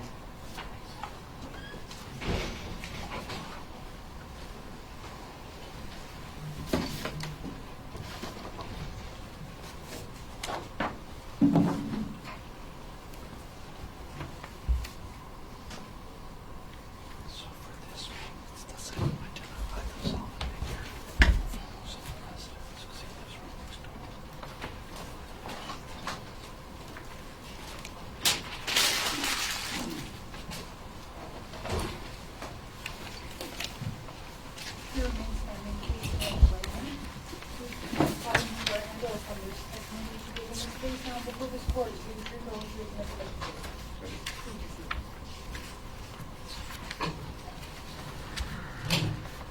Can you please state and spell your first and last name for the record? My name is Kyle Pratt, Kyle Pratt. So what is your occupation, sir? My occupation is I'm a brother of the Anchorage Independent Longshoremen Union.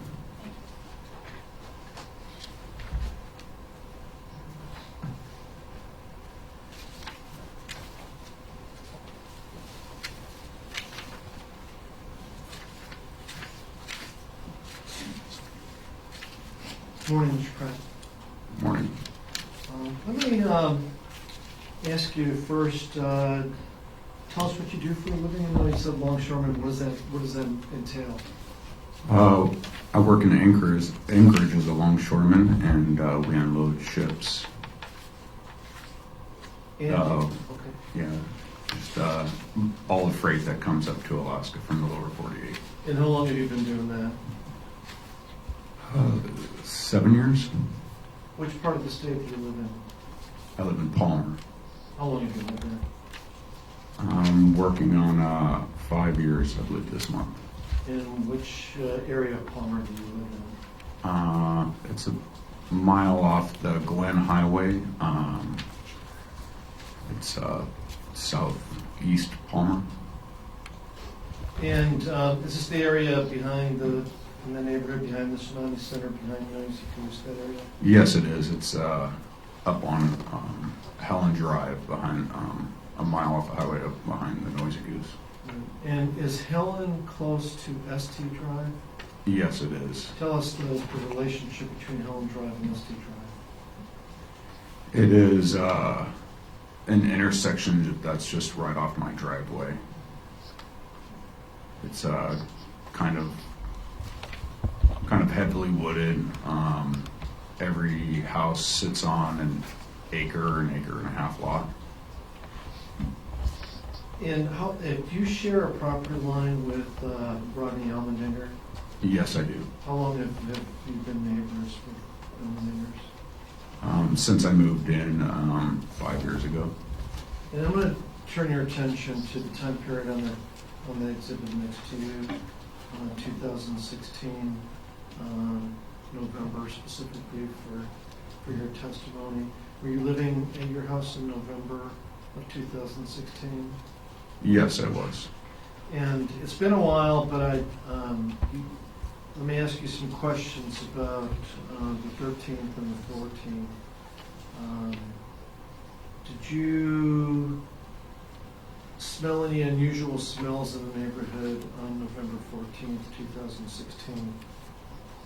Yes, I did. I was out cutting firewood that morning, and there was an unusual smell of chemical. It smelled of cleaner. All right. And did you also smell a burning smell? Yes, I did. It was really just a pungent smell of chemical and maybe like a plastic burning smell. I was cutting firewood in the backside of my house, and I checked my chimney just to make sure it wasn't a chimney fire of any kind. And the smoke coming out of my chimney was heading kind of southwest, so I knew it wasn't mine. But there was a haze in the air. It seemed like there was a smoke in the air, and it was just it was just an uncommon smell. Are you talking about two different smells? Like the cleaner smell was different than the burning smell? It was a mix. Okay. It was a mix. And about what time in the morning was this? Do you remember? November, it was light out. It was really probably, it had to have been close to 9:30 to 10 a.m. And you've burned stuff before, right? Yes, I have. Was it similar to anything you've burned before? Yes, I used to be a carpenter and out in the villages of western Alaska, and we had to take a lot of our construction materials to the dump that they would burn, and it was a similarity to that of just plastic carpet or foam, just a really kind of off plasticky smell. Right. So, I mean, at that point, you didn't have it related to any crime, did you? Or Oh, was no. it just a very unusual smell? Right. Right. And could you tell where it was coming from exactly, or not? I just knew that by the way my smoke was blowing to the southwest, that it had to have been coming up from the neighborhood above me. And is Allmendinger's place above you? It is more to the east. Yeah, more to the east. The wind was kind of blowing in from the northeast. Okay. And then you just kind of noted it in your head, but didn't really do anything about it. Is that right? Yeah, that's correct. And so that was on the morning of the 14th, correct? Yes. Right. And then let's talk about the day before November 13th. Were you home that day too? Yes, I was. And that was a Sunday. I don't know what your work schedule was during that time, but were you home both those days? I'm sorry, I was home, yes, on the 14th, and I worked that Sunday, but I was home in the evening. Was there anything unusual that happened during the evening? I was out taking a steam. I have a sauna in my backyard, and on my way in from the sauna, they were out. The neighbors were outside, and I heard some conversation. And do you know about what time it was or not? I want to say it was around 8:40. I want to say it was around the 8:30 hour. Okay. So are you you're approximating? After going through some different texts on my phone, I really kind of nailed down this time. spent hours trying to nail down this time. So about 8:40. Yeah. And did you put the text into context of what you were doing that day when you took the steam and all that? Yes. And you said you overheard some people talking. Was Rodney Allmendinger part of the conversation? Yes. And who was he talking to? I was walking in from my steam house, and I had my towel over my head and heard the conversation coming from underneath their carport, and the light was on, and I heard Rodney say, "You're going to have to call this boy's mother." And there was two figures that were standing there, and I saw his shoulder go into the house. As I was walking by, I just caught him turning around and walking into the house. And there's two figures standing there in the shadows, and I couldn't make out anything. I keep to myself. I didn't really think of anything of it, but I remember what Rodney had said, and I imagined in my mind a phone call being made, or these boys talking or calling somebody's mother. Yeah, but you're sure that there were other people that he was talking to? Yes. And can you tell whether they were male or female? No. Or thin or not thin or Thin. thin? And it was dark outside, right? Yes. Was there any light casting on them at all? There's or on Rodney at all? Just on Rodney. Okay. But you're positive that he was talking to other individuals, Yes. and that he said that they would have to talk to this boy's mom? Yes.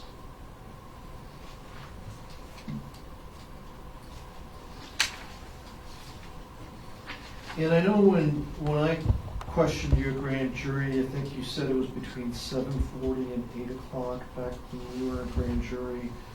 Did you have a chance, and that was a long time, I understand it was a long time ago, did you have a chance to think about it a little bit more in the meantime? Because I haven't seen you since then.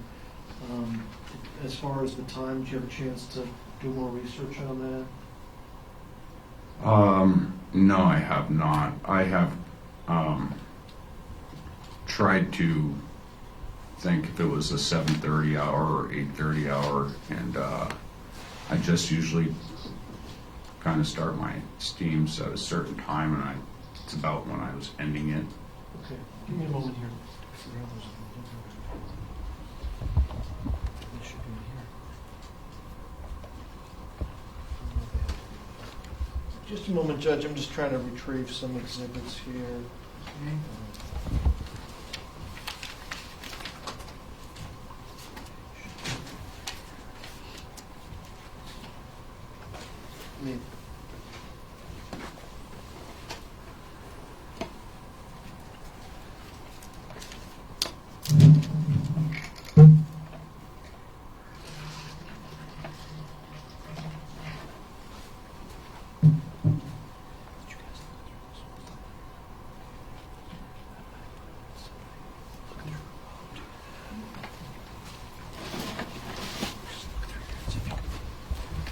When you say you saw, when you overheard this conversation or the statement that Rodney made, where was he standing at his house?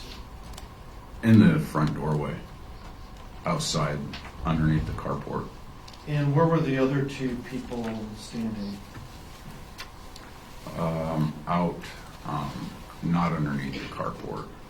They're more in the darkness. They weren't in the light.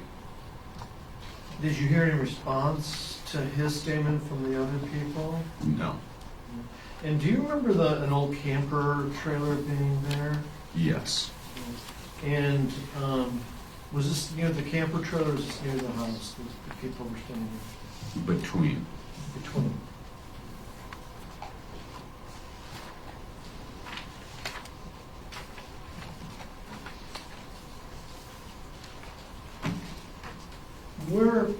As far as what you saw from your property, which side of this house are you facing?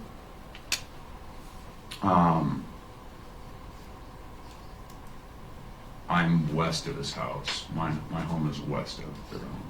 Okay. So you're looking at the front of his house?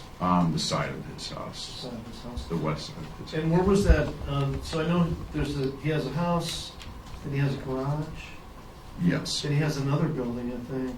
Where was the camper located on the property back then? Between our homes.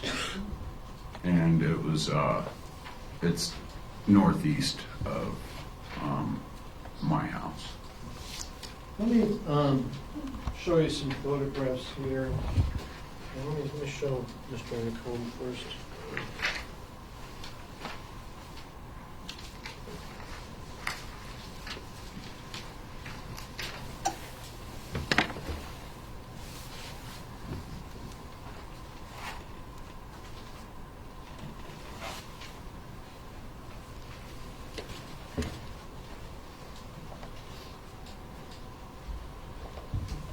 State's proposed exhibit number 72. Do you recognize that photograph?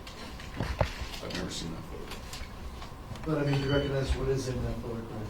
Yes, that's Yeah. the east side of their home. Oh, well, thank you. All right. And then State's proposed exhibit number 73. And we need to fix the orientation. That's their deck on the south side of their house. State's proposed exhibit number 74.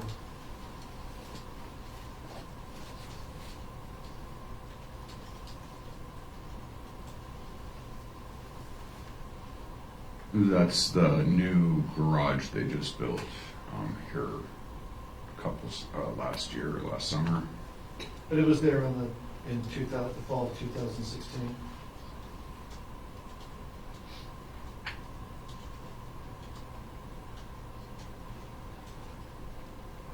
If you recall. Yeah, if I recall correctly. I was thinking they just built this last summer. It must be the summer before. All right. I'll make sure, and if you can look over your shoulder onto the screen. Is the camper, does that give you, can you point out to us where the camper is with the yardstick? You can just see the corner of it right here. My house is just behind it through maybe 20 feet of small bushes. And let's go to number 76. I don't think I'm going to ask you about 75. Thank you. And do you recognize what that is? Yes, that's the trailer that sits on their property. It's there every year. So, I might not have the exact photo I'm looking for the next question is, but would any of these photos, could use any of these photos to help us figure out where the two people were standing that you could not identify? Or are we not focused on the right areas in these photographs?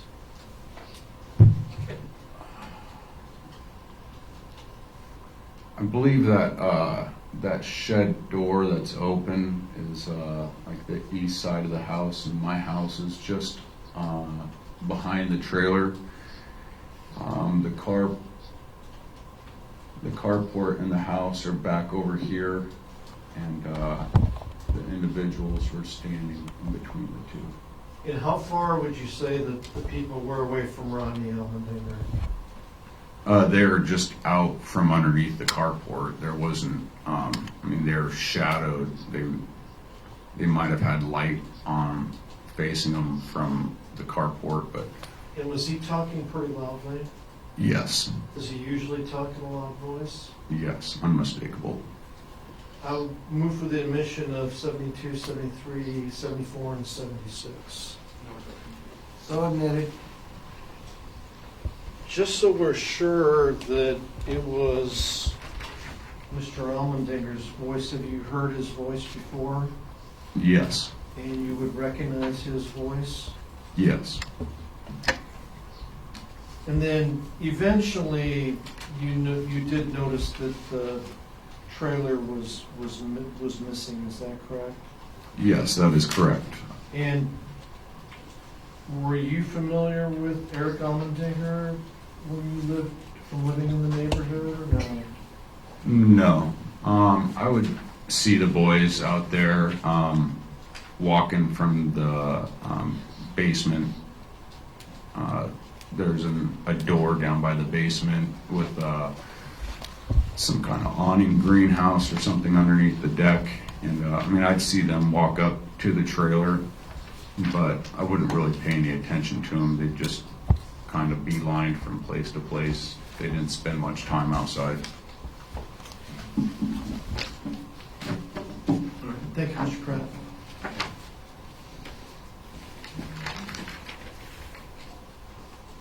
So, Mr. Pratt, the police first talked to you about this December 7th of 2016? Yes, I called them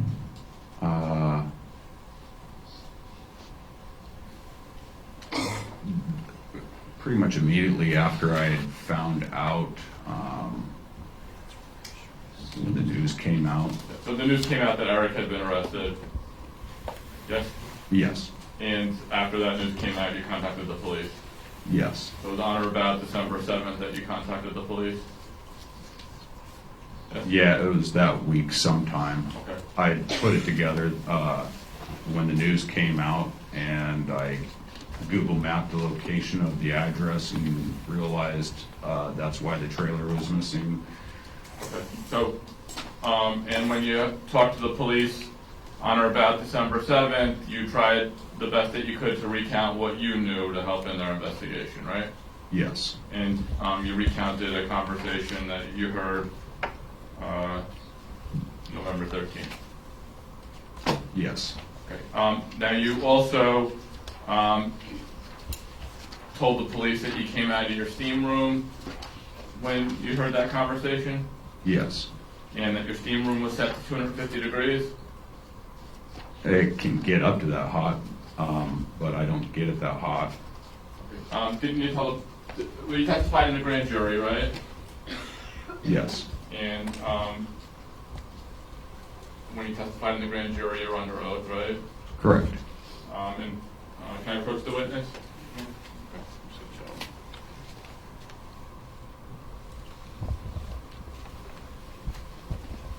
It's going to show you your grand jury testimony. And is it true that you said, no, isn't it true that you just said, I just got out of a 250 degree steam house, so I was pretty dehydrated? Yes, And it's a pretty constant thing that you hear yelling coming from the Allmendinger house. yes. Erick's father yells. He speaks loudly, and Right? Maybe it's not. Yeah, maybe it's not fair to characterize it as yelling. He talks in a loud voice. yes, And Erick's grandmother lives there also, yes, and she also speaks in a loud voice. yes, And one of the things that you also told the police when you talked to them in December is everything that I hear that goes on over there, I try to turn my head the other way. yes, So there's just lots of yelling and things that you overhear. correct.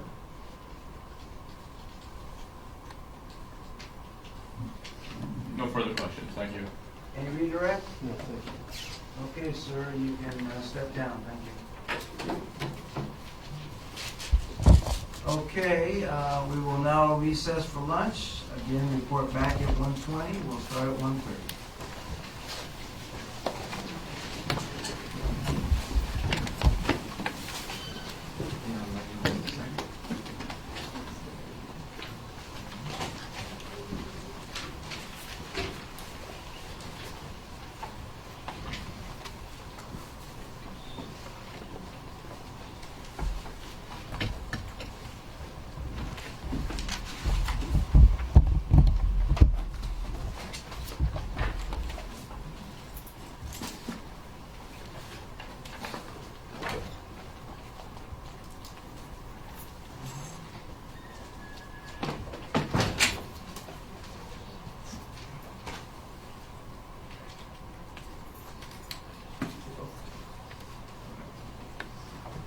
Okay, just everybody can be seated. So let the parties know the trailer has been delivered, so it is back there. I will just let you arrange with Mr. Kalachek for someone to take you back there to look at it over lunch hour. And just one thing I thought about that we didn't address is with the press out there, I just want to make sure that there's no photographs or video taken of the jurors inside the trailer, especially in this case, I think. That's absolutely correct. Absolutely not. Judge, maybe with the press, I don't even know if they should be out there when the jurors are looking at the trailer. Probably not when the jurors are there, but I told them they can go take pictures of it. Yeah, That's fine. Okay, that's fine. Yeah, I understand. I mean, that's They right. can take a picture of what it is, but when the process is going, I don't want any film. Okay. And no media at all when the jurors are at the trailer, or no photographs? No photographs. There's not going to be any talking, so I mean, you can watch, but you can't record anything, okay? Everybody have that clear? But if you want to take a photo of it or a shot of it when it's out there, you're free to do that. And Judge, are we still going to do a one-by-one where they each, because it's such a small one-by-one, or? Well, I don't know. Well, maybe we'll, I don't know about one by one walking them all down the hallway. Maybe we'll just take them out That's there what I mean. and then one at a time going in. Okay. That would be fair enough. And perhaps, does your client want to do his own walkthrough first, or? I think he knows the layout of it, so I don't think he... Okay, so he's fine just being there. Are you sitting, we're talking about the right person? Right there, sir. What is he wearing? A plaid shirt. How long have you known him? I met him my sophomore year in high school at Colony. And a couple years down the road, we started hanging out.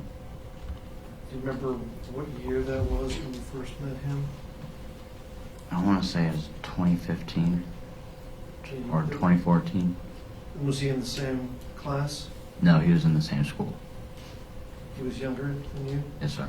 You were, what were you back then? I was a sophomore, and he was a freshman.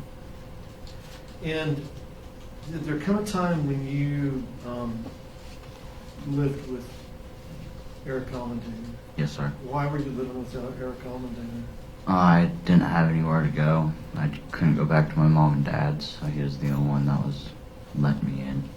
And who's the boss of that house? It was Grandma? Grandma it was. I had to go ask Grandma instead of the dad to live there. And What month and year were you living there?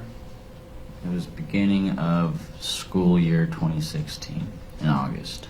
And what school were you attending during that time? Pathways. And what school was the defendant attending? Pathways. And where's Pathways located? On the Palmarosilla Highway.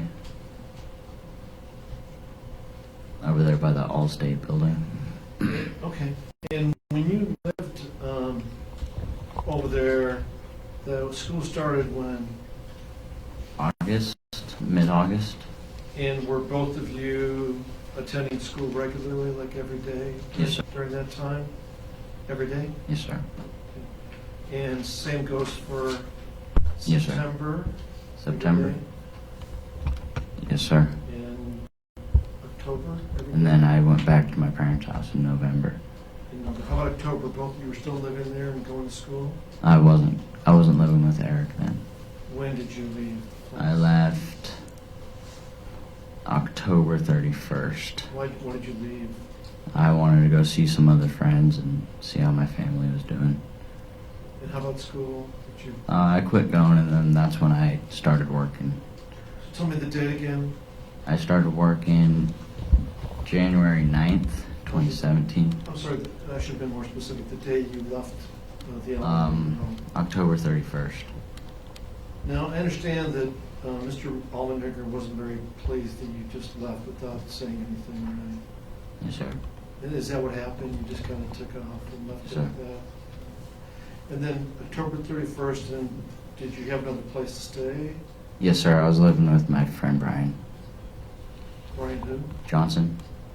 And then when did you start your job? January 9th, 2017. Did the same job you're talking about? Yes, sir. And when you lived at the Allmendinger house, did you and the defendant share a room or Yes, not? sir. Was it inside the house or? It was inside the house downstairs. And I understand that his brother and his girlfriend were living there in a camper for a while, right? Yes, sir. And Gavin, is that his name? Yes, sir. And how long were they there? Do you remember from when to when? I actually don't. I know they got an apartment a couple weeks later. I moved in, I believe. And did you and the defendant get along? Yes, sir. Now, as far as common activities, there was marijuana smoking at the home, Yes, sir. and that was being grown by his dad Yes, sir.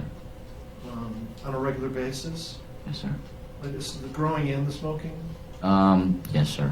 And what was it? Did Mr. Allmendinger provide marijuana to everybody else, or was it kind of a free for all? People could just go and It was just between him and I and his dad. How about his grandmother? No, sir. She didn't smoke.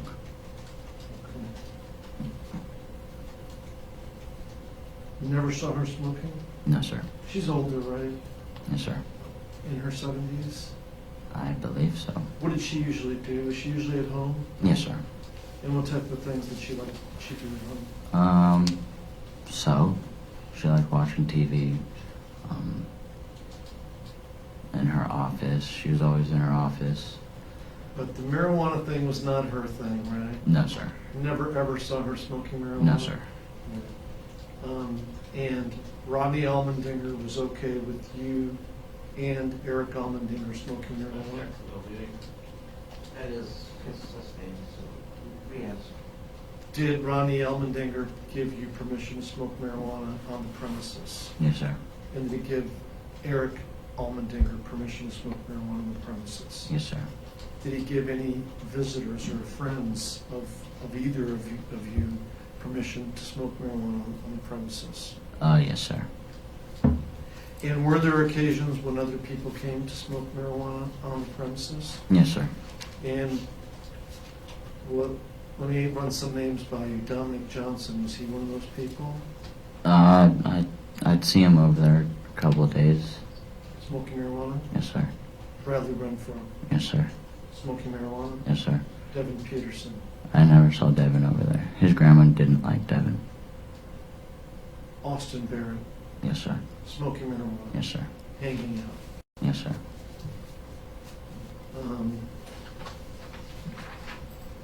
Now, let's talk about some other things that people had in common. Did Erick fancy himself as a member of the Crip gang? No, sir.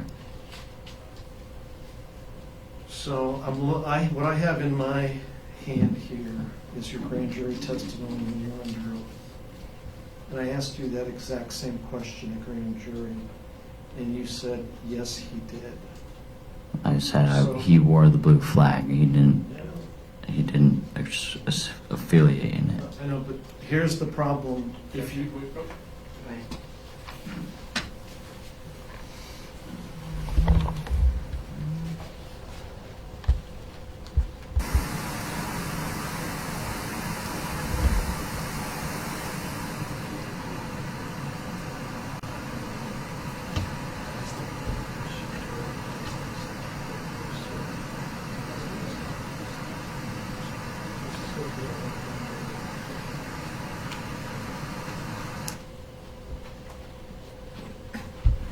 maybe we should start over. You know you're under oath now, right? Yes, sir.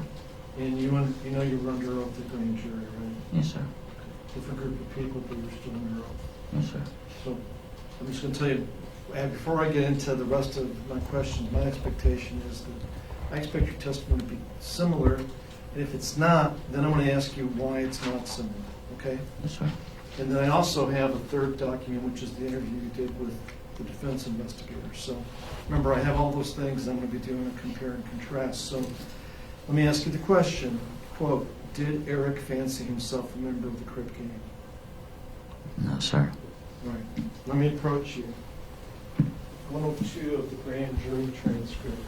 See where I Can you highlighted? give us the date and time of the... Ooh, the date of the grand jury, I gotta look in my red binder. The times I wouldn't have, Judge, but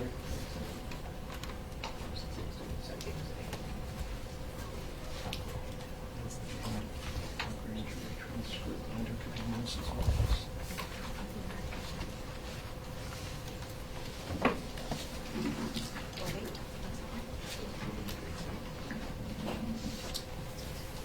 And Remember testifying in front of the grand jury in December of 2016, specifically December 8, 2016?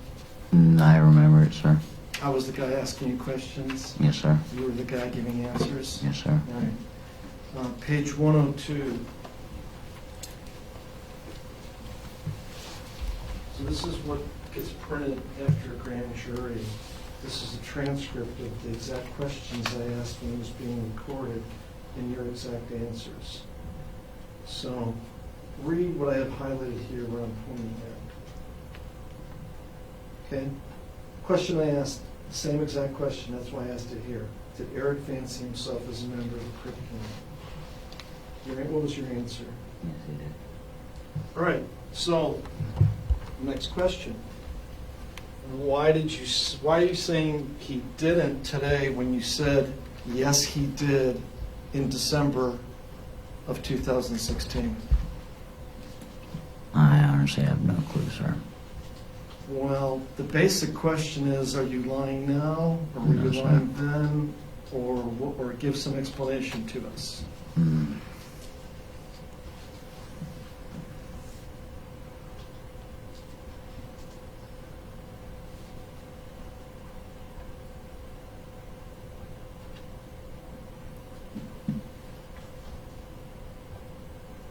I don't know. Well, let me see if this helps you. This was the next answer, this was the next question in that inquiry. My question, did he want to, what's that? There's not a foundation for the impeachment. Let me ask you again. So today, as you sit here, did he fancy himself a member of the Crip Gang? No, sir. All right.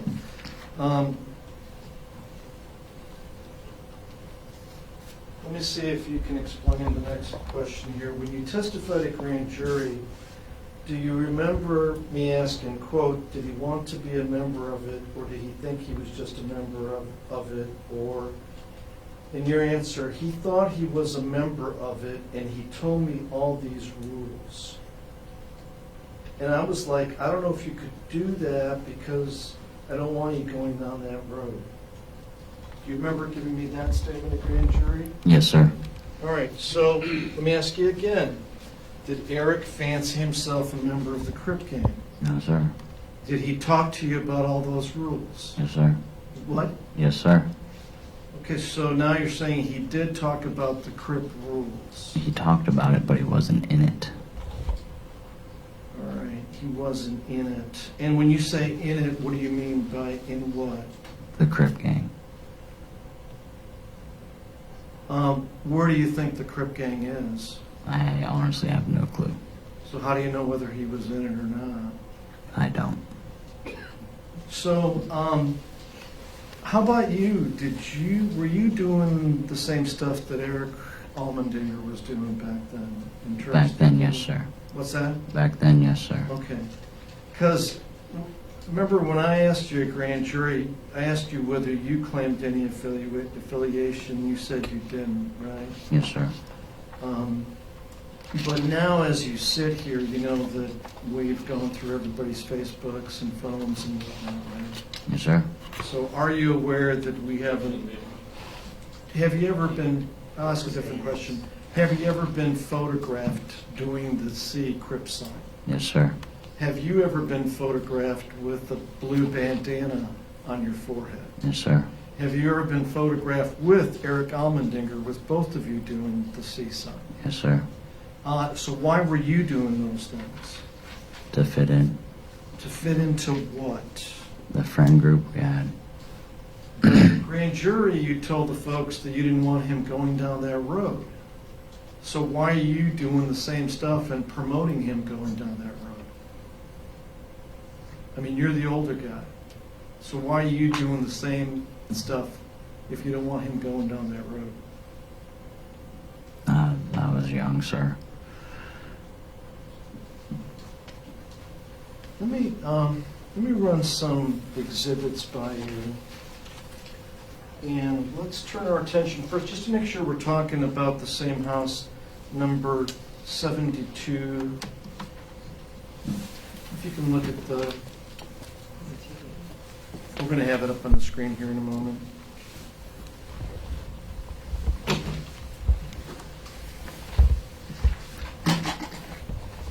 States exhibit number 72. Do you recognize that? Yes, sir. And can you tell us what that is? That is the Allmendinger's home. And is that the defendant's grandmother there? Yes, sir. Is that, you remember what road that home is on? Esty? And is that looking at the home from ST? Yes, sir. And let's go to 73, please.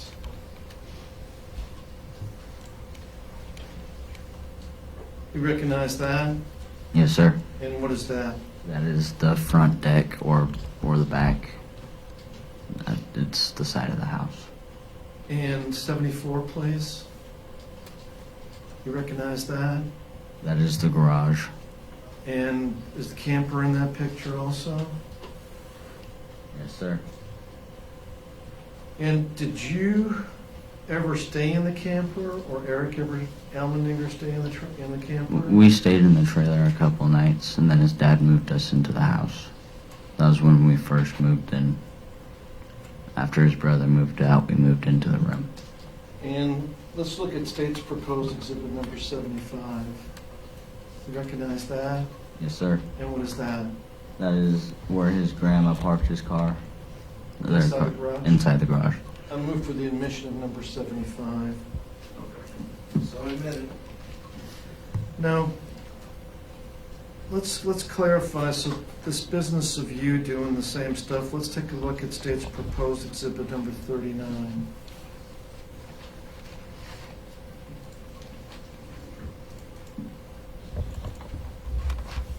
Now, who is that in the photo?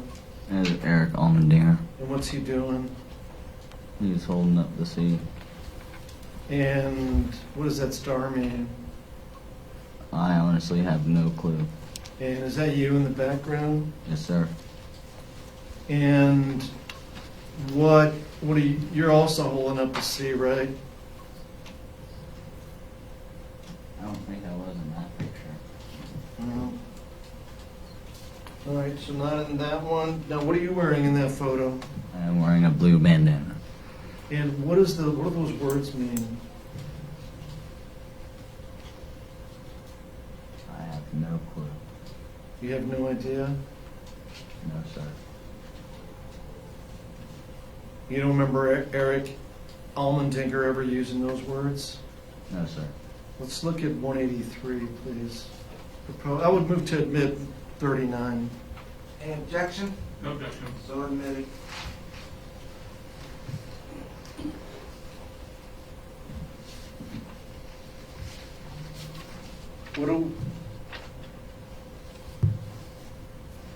We're on 183, right? Thank you. What do you see in 183? I see Erick Almandinger. And what's he doing? He is holding up the C. And is that you in the background? Yes, sir. And what are you doing? That is not my hand. Somebody else's hand is holding up the C? Yes, sir. Whose is that? I do not remember, sir. And you're wearing the blue bandana there too, right? Yes, sir. Objection, Paul Levy. Well, are you wearing a blue bandana in that photograph? Yes, sir. And what do those words mean?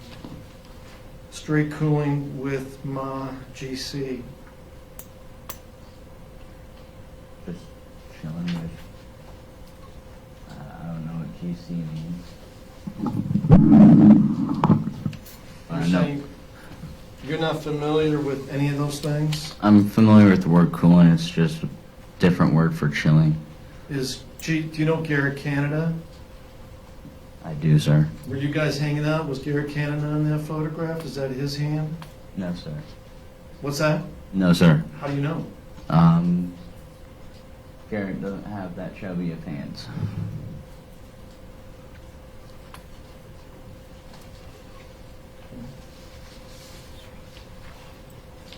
Let's go, I'll move for the mission of 183. Okay. So admitted. 184.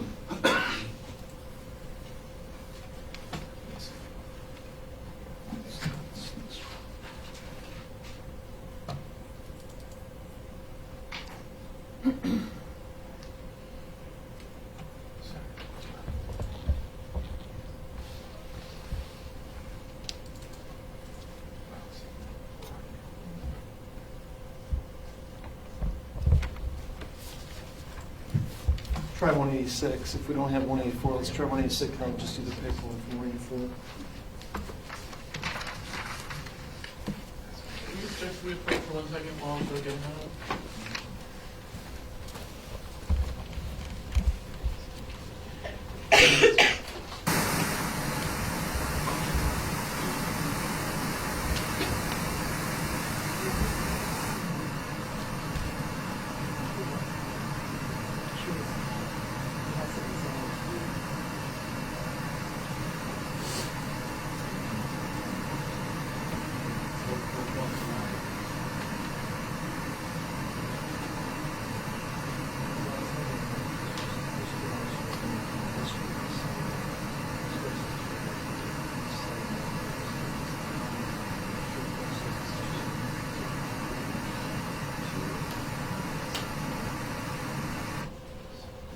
While they're looking for the next one, let me show you 184 proposed. What's in that photograph? That is me and Eric. And what's Erick Almandinger doing in that photograph? He is holding up the seat. And what are you doing in that photograph? I'm holding up the seat. And does he have a blue bandana? Yes, sir. And you guys are trying to look tough in those photographs as far as the facial expressions? I don't know about that. We were just making fun of So, every time, tell me, how is it that you're always putting up the seat? Is it kind of a reflex? He puts one up, you put one up?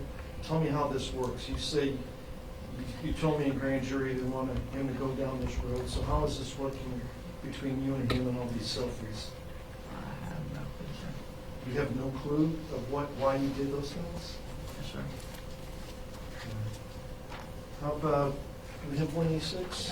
All right, let's look at one. I'm going to move for 184, mission of 184. Hey, Jackson. Yeah. 184, so admitted. I'm going to move to give this to the jury since we didn't do it there. And how about 186? Is that, what's in that photograph? That is Erick Almandinger. And is that your face in the foreground? Yes, sir. And what's Erick Almandinger doing? He's holding up the seat. Did you take that photograph? Yes, sir. What do those words mean, like, yeah, 100? It just means yeah. What does 100 mean? It's just an emoji. I don't think there's a meal. But you're telling me you're not familiar with any of these words that are on these photographs, right? Yes, sir. Like, are you familiar that people use the term 100 to mean like, yeah, we're solid, we're 100%? I did not know that. You didn't know that at all. I just know it's an emoji. Move to admit number 186. Okay. So admitted.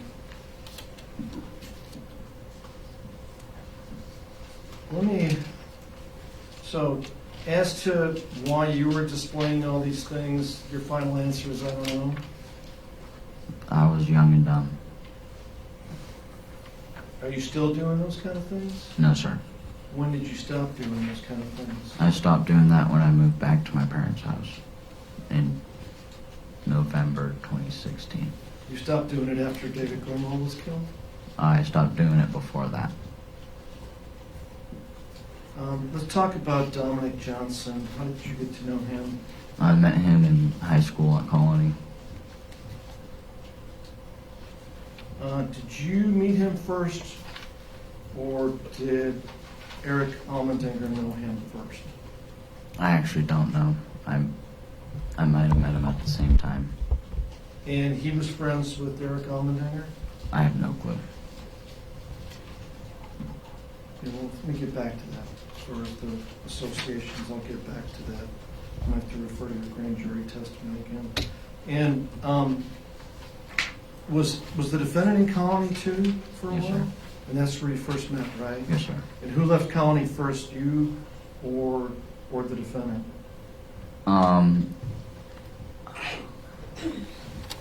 We actually stayed in high school till I dropped out in my junior year. And where was Dominic Johnson going to school? I believe he was going to Rochelle. And how did you get to meet Devin Peterson? Devin, we were in our 4th hour class together, study hall. Now, we previously discussed Devin Peterson, the fact that he was acting like a gang member also, correct? Yes, sir. What type of stuff was he doing? He was just sagging his pants. That's all he really did.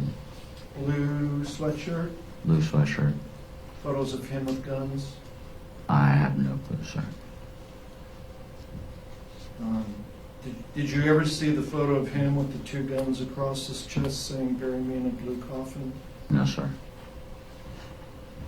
Did Erick Almandinger look up to Devin Peterson? I have no clue. Did he ever talk about Devin Peterson when you were with him? They were friends. Good friends, right? Good friends. Did Erick Almandinger ever tell you about why he was attracted to this gang stuff? No, sir. Or why he liked Devin Peterson? No, sir. Never, ever. We all just became friends. Well, but here's what I'm getting at. Almost every photograph has you and him and others doing the C sign, wearing the bandanas and putting the weird words on the photos. But you're telling us today that there were no conversations about the gang stuff. Not really. It was just the C and blue bandana.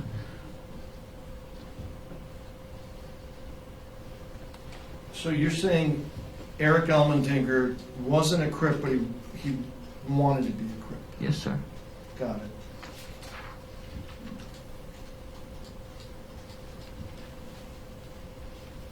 And did Devin usually wear the blue hoodie? That was his only sweatshirt. How did you know Austin Barrett? I went to Alaska Military Youth Academy with him And how long did you go there with him? for 6 months. Is he a friend of yours? Not really. We just started hanging out.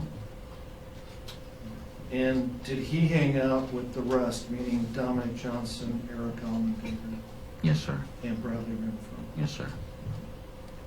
And how did you know Bradley Renfro? We went to high school together. Colony. Yes, sir. And who did Renfro hang out with first? Who brought him into the mix, into the group? Devin Peterson. So he started hanging out with Devin, Yes, sir. and then it was Devin's association with you, or Erick Almandinger, or It was all of us. all of you?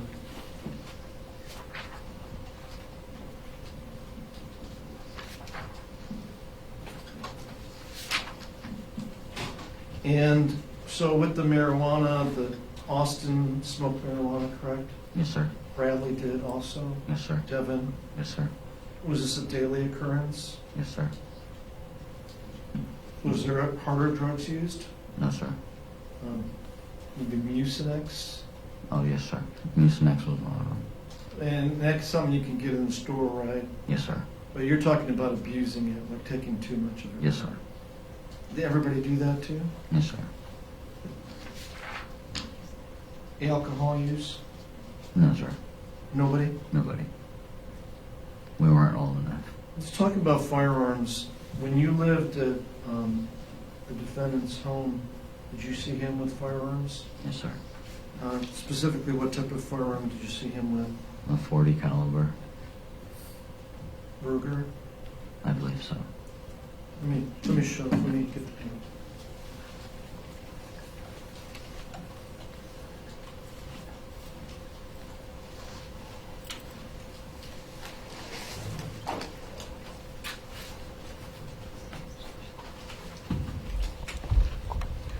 I'm showing you State's Exhibit number 3.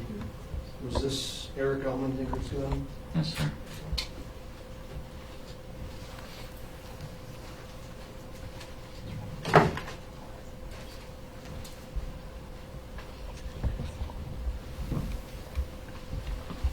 How did you get to see that gun? I woke up one day and he just got it from someone. I don't know who. I'll say it again. I woke up one day and he just had it. He got it from someone and I don't know who. And you don't remember what day that was? No, sir. Did he continually possess that firearm after Yes, sir. you got it? Yes, sir. And he handled it a lot?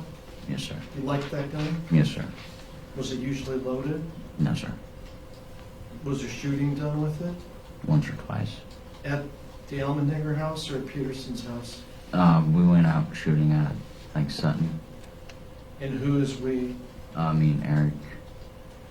And we? Me and Eric and Devin all went out shooting once. So Devin Peterson handled that gun too? Yes, sir. Did he bring any other guns with him? No, sir. Were there any other guns brought to the shooting? No, sir. Did you ever see any other guns there? No, sir. Him handle any other guns? No, sir.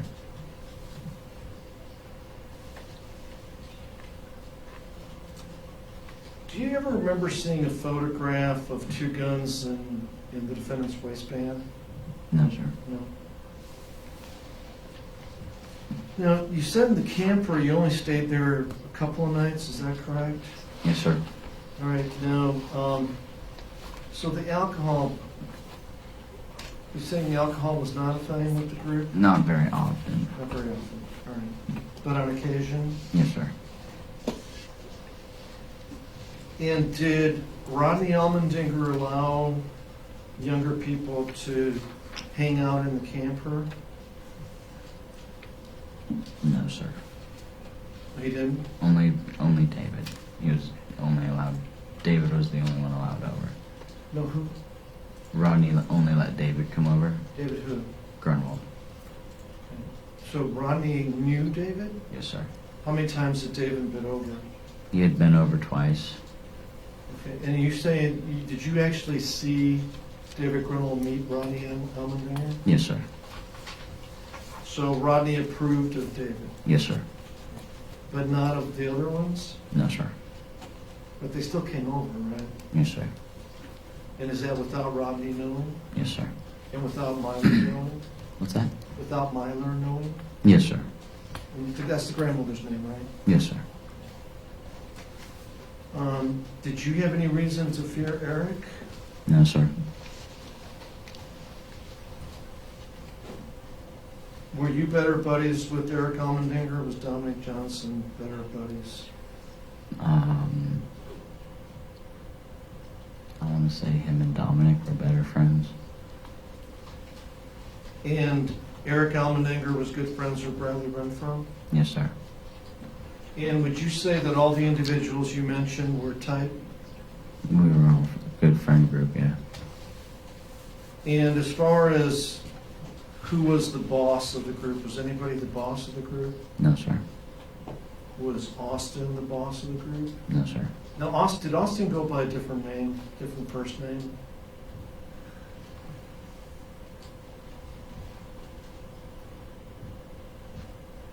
Andrew. And in terms of the people in this group, were they all considered equals? Yes, sir. How about Devin Peterson? Was he the boss of the group? No, sir. And as far as the frequency of people getting together in this group, Dominic Johnson and Erick Almandinger, was that every day or every week? For what? getting together, hanging out? I'm not. I think it was every week they'd see each other. How about Bradley Renfro and the defendant? Every week. How about Austin? Every week.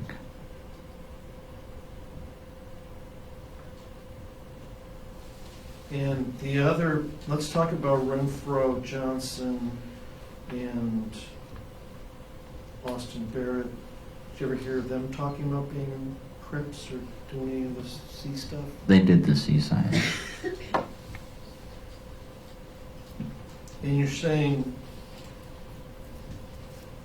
Erick Almandinger's father, Ronnie Allmendinger, that he didn't like any of the group except for David Grunwald? Yes, sir. No. But as far as a close group, David Grunwald was not in the close group, was he? No, sir. So he was an infrequent visitor there? He'd come over a couple times when everybody was around. Only a couple, though. And on those previous, are you saying 2 times? I mean, how many times are you saying? He came over 2 times 2 times. that I know of. Do you remember what month that was? I want to say September. And no problems? No problems. And did you know David? Yes, sir. Grunwald? How did you know him? I went to high school with him. I was in a couple of his classes. Now, from what I've seen, I understand that you considered him a friend. Is that correct? Yes, sir. Why did you consider him a friend? Because he was a good guy. He was successful. He was very smart. Good person. Would you ever want to do any harm to him? No, sir. Or would you ever participate in any kind of plan to do harm No, to sir. him?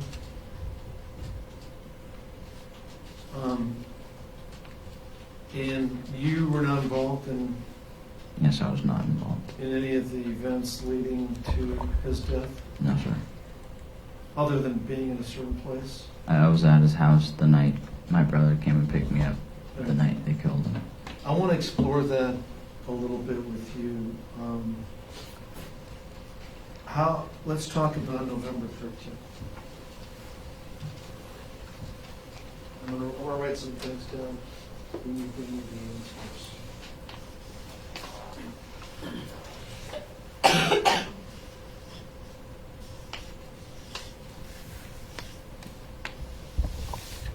But I want to make sure that we have the accurate answers. So, how did your day start on November 13th, 2016? I woke up, it was a Sunday morning, and I needed to ride back to Erick's house because I had school the next morning. So I asked David if he would drop me off at Erick's. He said, yeah. We met up, and he dropped me off, and he said he'll be back. He said he had to drop his girlfriend, Victoria, off in the Butte. And then he said he'd be back, and in that time I had talked to the grandma about living there still. She said no, so I went downstairs and took a shower, and I went to my parents' house, and I didn't see David.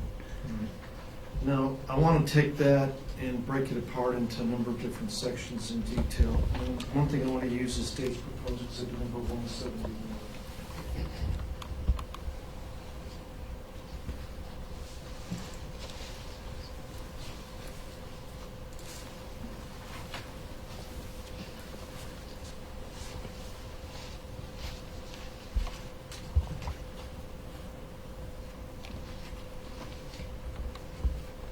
Now, I want to ask you about some times. I don't know if you're good on the times here, but do you remember when you first contacted David Grunwald on November 13th? Yes, sir. And when was that? It was about 6 o'clock at night. When you first contacted him? Yes, sir. Right. Let me see if I can help, narrow this down or assist you. So state's proposed exhibit number 161 contains communications between you and David Grunwald, okay? And let me ask you, before we get into this, I know you said you weren't aware of you weren't aware of the lingo so much. I'm still hesitant on that, but when you guys are communicating, or we've seen this a lot in the communications. You use the words like nig or nigger. Now, I am presuming that you're not being racist, it's just kind of slang. Is that the right presumption? Yes, sir. Because you're not African American, correct? No, sir. And David Grunwald wasn't. No, sir. And Erick Almandinger is not African American. No, right? sir. And you don't dislike African American people, do you? No, sir. All right, so I am presuming that's just kind of slang, for one reason or another, right? Yes, sir. And can you tell us how did it come about that people are calling each other nig all the time in those communications? It was just a word that someone heard, and then everyone started saying it. All right, so it's like one person uses it, then it catches on, and a bunch of people start using it? Yes, sir. Okay. So in these communications, and I had to do the math, because do you remember, and I don't know, what were you using, a phone or a tablet or what? I was using my phone, And what texting or Facebook Messenger? Facebook. All right, so here, do you remember messaging him with the body of the message being sup, nigger? Okay, see, it says recipient David Grunwald, author David Evans. Do you remember seeing that? And then remember him responding, chilling Victoria. All right, and on this particular record, it says, we have to subtract the times, so it was really 3:48. Do you remember it being earlier in the day that you first contacted David? Yes, sir. Okay. That was when he was hanging out with Victoria, and he was busy. All right. So I'm just seeing if this jogs your memory. So tell me, where did David pick you up? Pioneer Pizza, And what time did he pick you up there? 9:30, I believe. Because... Or- No, it was 6:30. My brother picked me up at Erick's house at 9:30. All right, so you think, let me see if this helps. So here, I see, this is to see if it refreshes your memory. Recipient David Evans, author David Grunwald here. And then recipient David Evans, author David Grunwald, interview Bronco at 5:43. Would that be about the right time? Yes, sir. Okay, so can we agree that it was sometime before 6 that you were picked up? Yes, sir. Okay. Let's just put before 6. 6 p.m. right? Yes, sir. And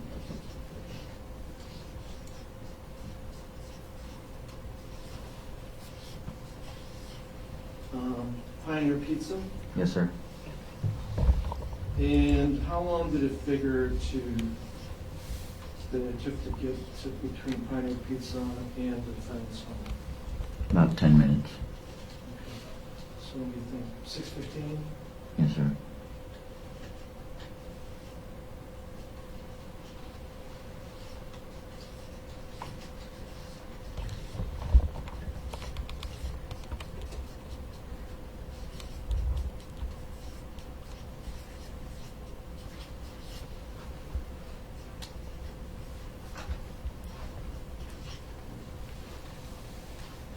Now, who picked you up? David Grunwald.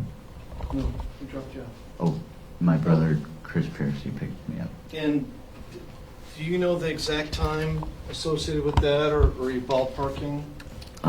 It was in the 9 o'clock time. It was like 9:20, I want to say, maybe. I don't exactly remember. Let me see, would it help to maybe refresh your recollection if you saw some messages between yourself and Christopher Peterson? Yes, sir. All right.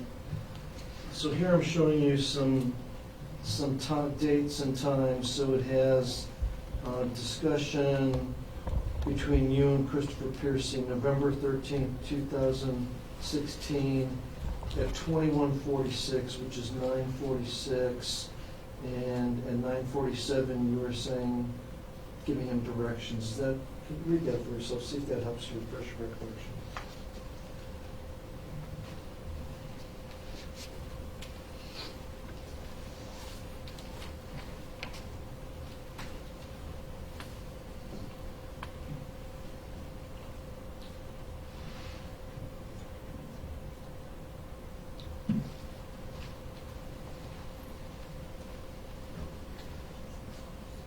So does that help refresh your recollection as to what time Christopher picked you up? All right, so, He's got to speak into the mic, though. Yes, sir. so what time do you think he picked you up? 9:48. Because? It says it right there. I mean, Because he said here to yeah, you? yes, sir. And you remember that happening Yes, sir. on the 13th? You Yes, guys sir. were communicating? Yes, sir. And did he come into the house or not? No, sir. All right, so 9:48. And who is Christopher Peterson? He is my brother.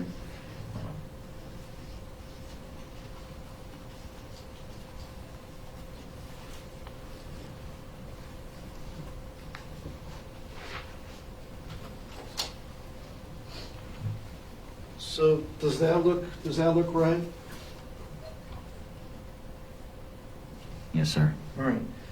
Now, let's take it apart. I want to cover between 6:15 and 9:48. All right? So, David Grunwald drops you off. Yes, sir. And did he drop Victoria off first or drop you off first? He dropped Victoria off first. And what car was he driving? His Bronco. And he knew where Erick Almandinger's house was? Yes, sir. How far away is Victoria's mother's house from It's, Erick Almandinger? it's right down the block. Walking distance? Walking distance. After Victoria was dropped off, did you hop in the front seat? Yes, sir. Was the Bronco working okay Yes, sir. when you were in it? Yes, sir. I was talking about him, and he talking about the Bronco, and he said he just got it rebuilt. And I was like, wow, that's working really good. Then you got a nice ride. I love it. And again, why were you going to Allmendinger's? Cause that's where I lived at the time. I know, but you hadn't been there since when? A week before. And did you figure that when you walked in there, there was going to be a lot of The yelling, yes. questions and nasty looks and all that? Yes, sir. Did you have stuff with you? Yes, sir.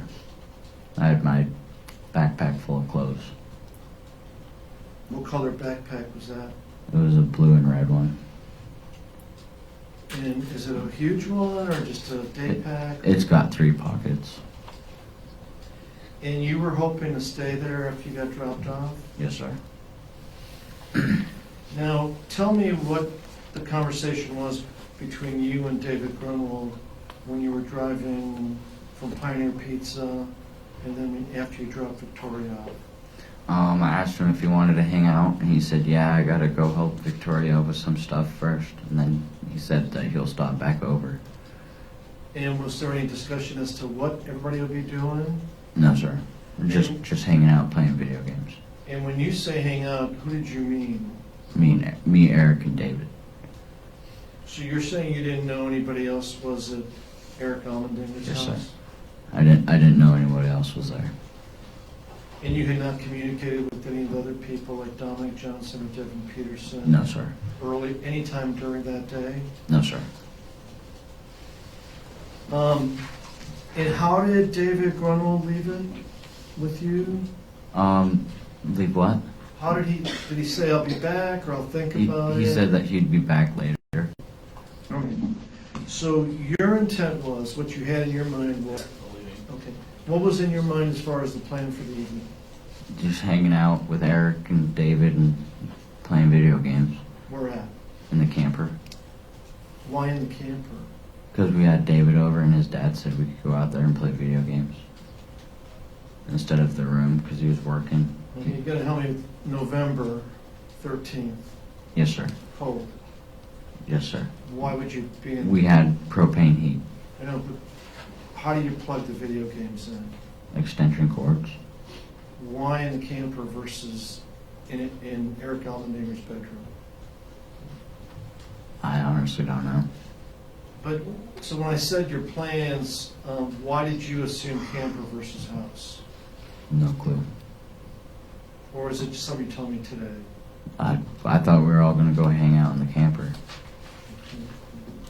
Is that because of conversations you had with Erick Almandinger earlier that day? What conversations? Well, I'm just saying, why camper? I'm still trying to get the answer to the why camper versus a warm house where there's electricity in the walls. His dad is a window maker, and we would have been downstairs bothering him. We didn't want to get in his way, so we asked if we could go out to the camper, and he said, yeah. Okay, but you hadn't talked to Rodney, so I'm still talking about the plan. We're still back at the point Plan. where you're talking to David, and I'm asking you, what did you envision in your mind when you're the one that asked him back there, right? Yes, sir. Okay, so what was the plan, is to go to the camper, and I'm asking you, why the camper when there's a warm house? I have no clue.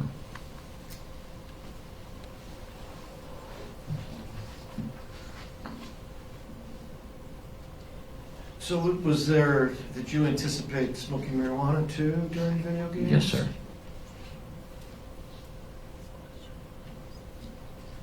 And basically what, just playing video games, smoking marijuana, chilling out, that kind of thing? Yes, sir.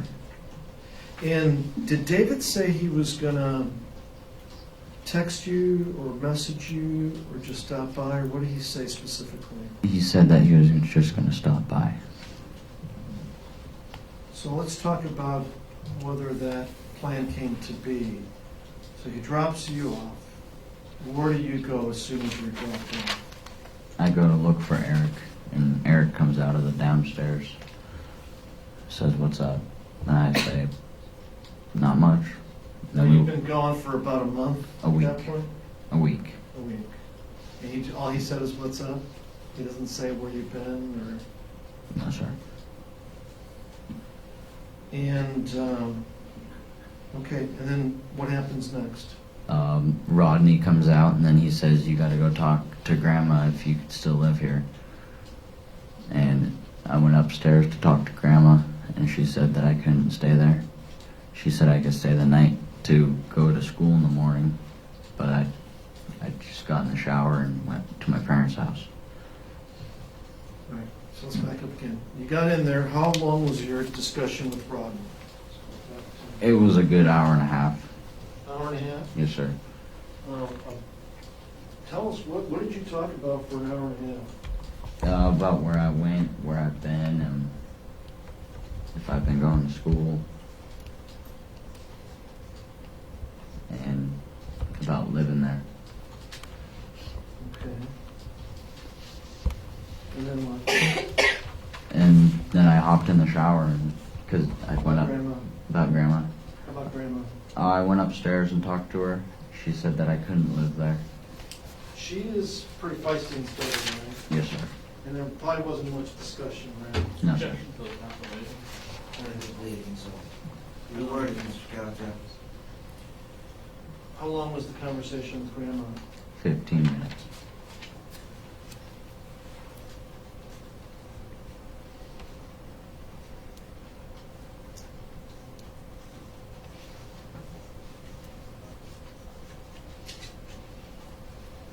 And then what?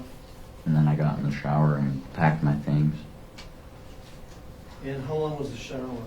About 45 minutes. Because I haven't showered for a week. A 45-minute shower? Yes, sir.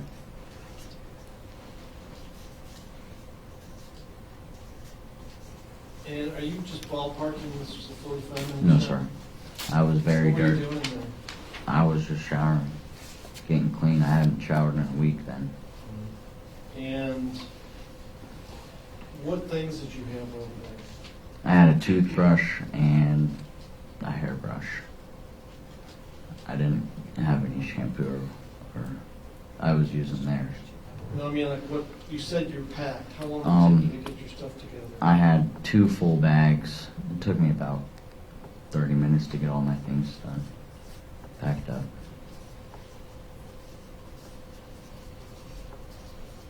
So, Erick Almandinger, where was he when you were with grandmother? He was up there talking to me with Grandma.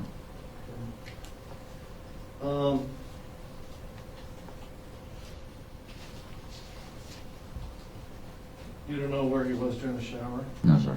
How about when you were packing? No, sir. So he knew you were leaving, right? Yes, sir. I let him know. And you don't know where he was? No, sir. Now, did you tell Rodney Allmendinger that Eric was going to Anchorage that night? No, sir. Are you positive about that? Yes, sir. So if he made those statements to others, he would be mistaken about that? Yes, sir. When you were with, Eric Almandinger was in the house when you had that hour and a half long conversation with Rodney? Yes, sir. Okay.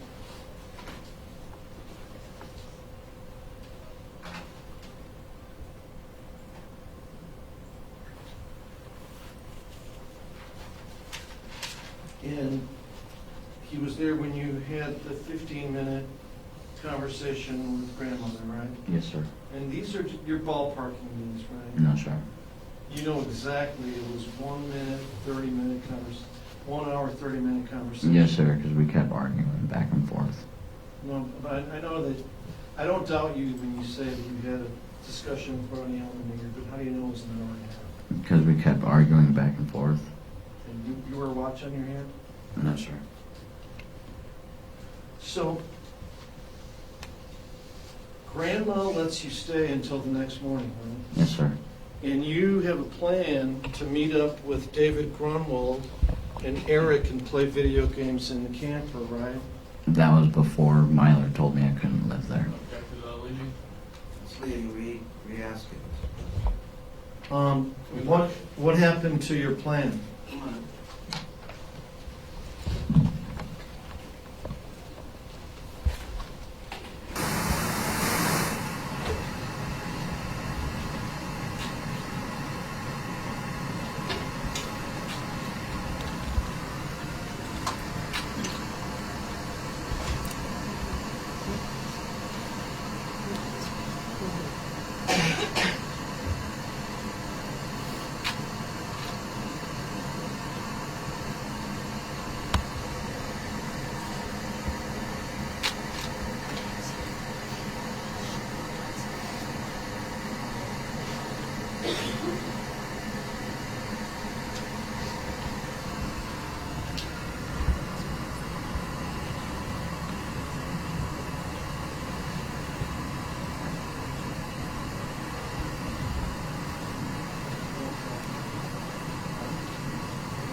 When did you change your mind about the plan to play video games and smoke marijuana in the camper with Erick Almandinger and David Grunwald? After I had talked to Myler about living there. And did you communicate that change of plan to anybody in the house? No, sir. Why not? I didn't think about it. Was Erick Almandinger in the house or gone when you got out of the shower? He wasn't in the house. Where is the shower located? Downstairs. And where is the bedroom located? Downstairs. And where was Erick Almandinger's bedroom? Downstairs. And that's the one you're talking about? Yes, sir. And when you got out of the shower, can you please describe where you went when you got out of the shower? I got out of the shower and I went straight to the room to get dressed and got my stuff ready to go.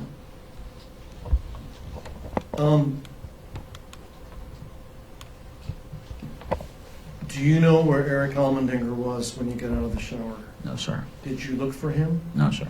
Did you go to the camper? No, sir. Did he make any statements to you before you went in the shower as to where he was going? No, sir. And did you tell either the grandmother or Rodney Allmendinger that David Grunwald was coming over? No, sir. Because that was, why didn't you tell him that? I'm not sure.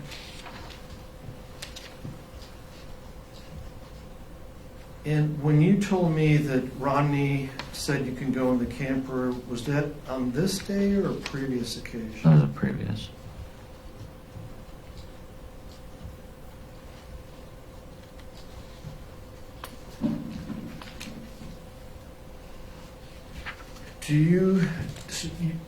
Did you know whether, did you ever see David Grunwald at the Allmendinger house that day?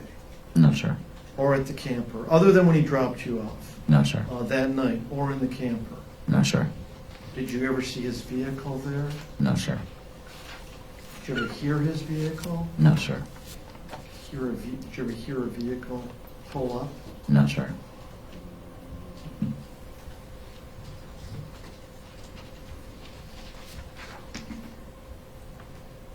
And explain, why was it that you decided to leave when the grandmother told you you could stay?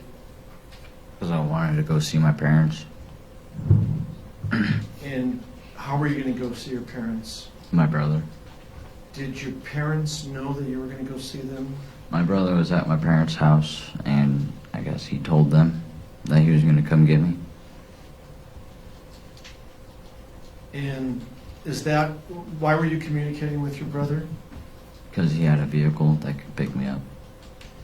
And your parents, where do they live? In Wasilla. And then you left? Yes, sir. Now, before November 13th, before you left the Allmendinger home, was there problems with school attendance by you and the defendant? Yes, sir. You guys decided, what was the problem? Oh, we just quit going.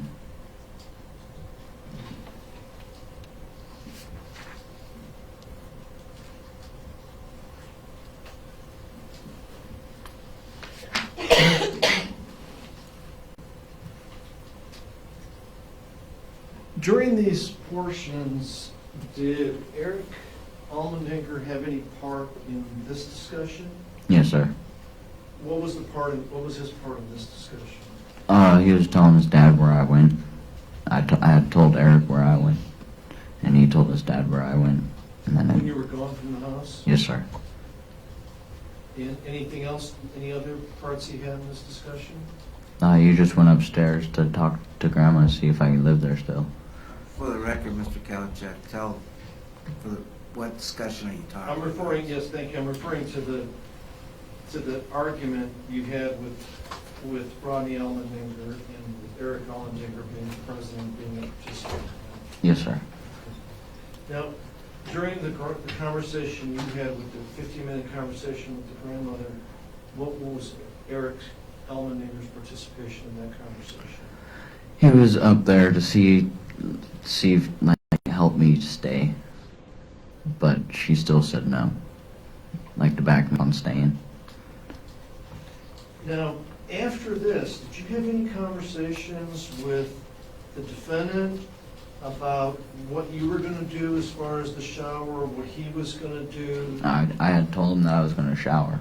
And what did he say in response to that? He said that's fine. Did he say what he was going to do? No, sir. And then after your shower, were you in his bedroom? Yes, sir. Where was that gun usually kept? On him. It was kept on him.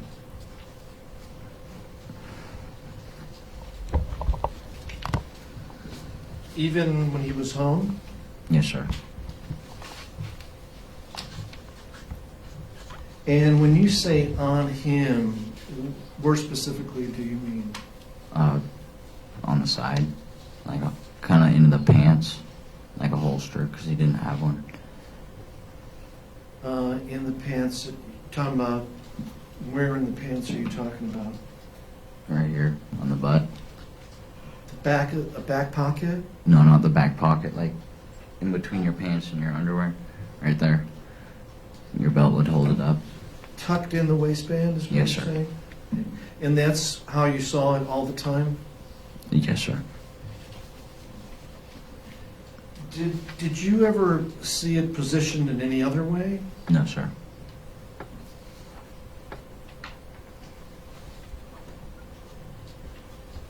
I'm going to show you state's proposed exhibit number 124. Eric, you ever see this photo before? No, sir. Do you recognize the pants and the belt in this photograph? Yes, sir. Whose pants and belt is that? Those are Eric's. And the gun on the right is the Ruger, right? Yes, sir. What's the gun on the left? I have no clue. It looks like a revolver. And have you ever seen that gun before? No, sir. Now, you told us you kept the gun cross-drawn or on the Somewhere strong side? around where your belt would tie your pants up. But not usually like depicted in number 124? He would hold it like that too, right there. Sometimes. 124 is in the front. Did you ever see it like that before too? Yes, sir.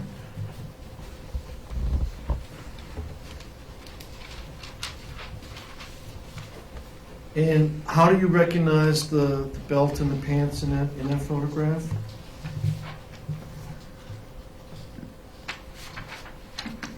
I recognize the belt buckle he used to have and the rocks we used to always wear.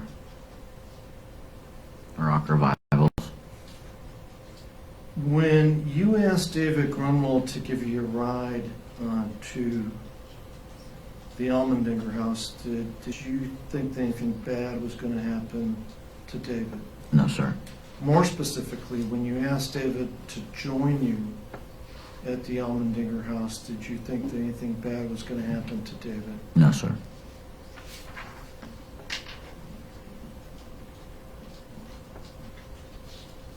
What type of vehicle was Christopher Piercy driving when he picked you up? He was driving his Volkswagen Golf. And when he picked you up, you said he didn't come in, right? I thought I asked you that question. Yes, sir. He did not come in. Where did he park when he picked you up? Right behind the Escape they own that I saw in one of the pictures. In the driveway? Yes, sir. And then you walked out? Yes, sir. Was anybody with Christopher or not? No, sir. Tell me, what vehicles were on the property when Christopher picked you up? I only saw the Ford Escape they own. And then the blue Dodge that he owned was around the corner, but I didn't see it. And that was Ronnie Allmendinger's Yes, sir. Dodge. Did you ever go to the camper on November 13th, 2016? No, sir.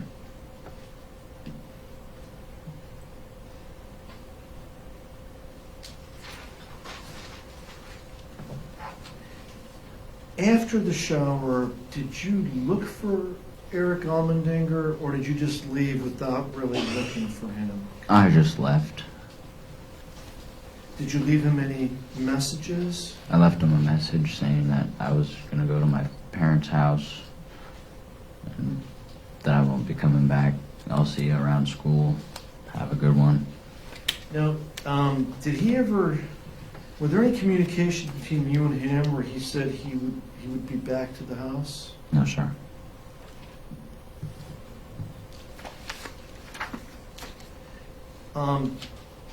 When you got there, was there marijuana smoking going on that night? Yes, sir. Specifically by the defendant Yes, sir. in the bedroom? And yes, sir. What was he smoking? Marijuana.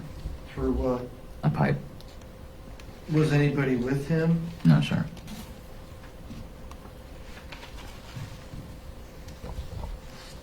Did you ever see Dominic Johnson on the Allmendinger property that evening? No, sir. Austin Barrett, No, sir. Raleigh Renfield. No, sir. Did you communicate with any of those people on November 13th? No, sir.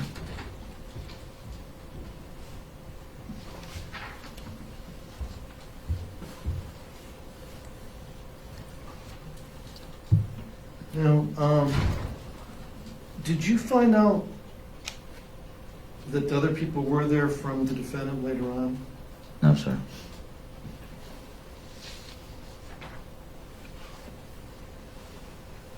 Did you ever testify previously that you did find out from Erick Almandinger later on that Dominic Johnson, Bradley Renfro, and Austin Barrett were there?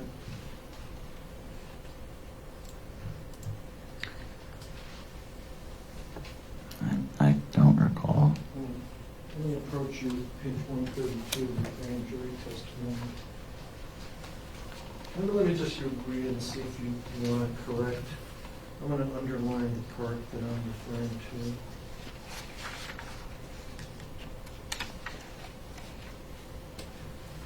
Read the part in red.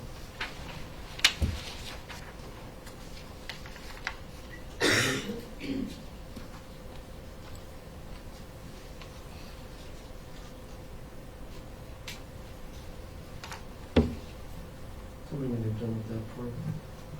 Let me go on and underline another part that's part of it.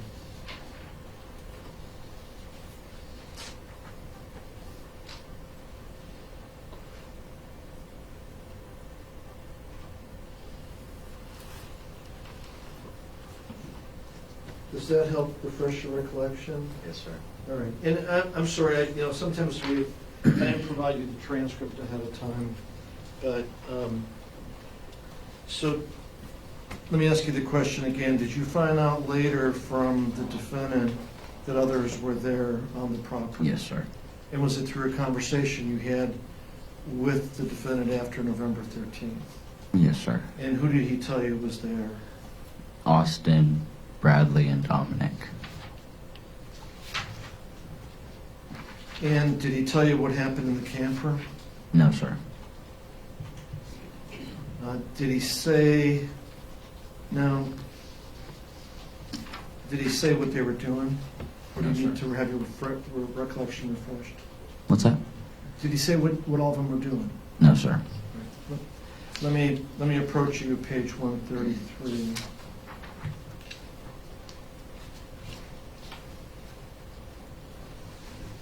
Let me do the same thing. Let me.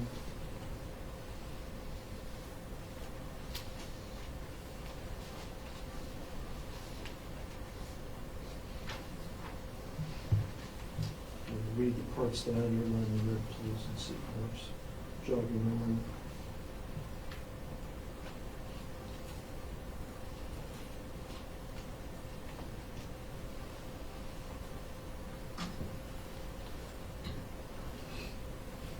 Does that help refresh your memory? No.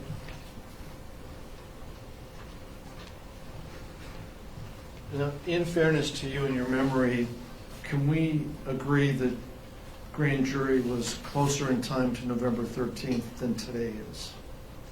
Yes, sir.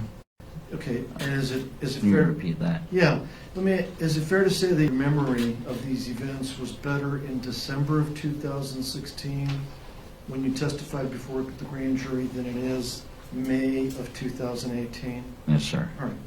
So regarding your conversation with Erick Almandinger after November 13th, but about November 13th, did he say what him and Austin Barrett and Bradley Renfro and Dominic Johnson were doing? Just smoking. And did he say that David Grunwald was there? No, sir.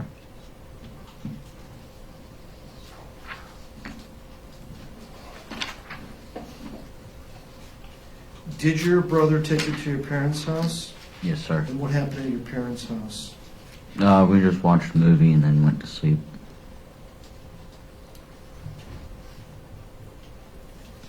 Now, out of this whole group of people that we talked about, was there one person that did the gang stuff more than the other people? Yes, sir. And who was that person? That was Eric.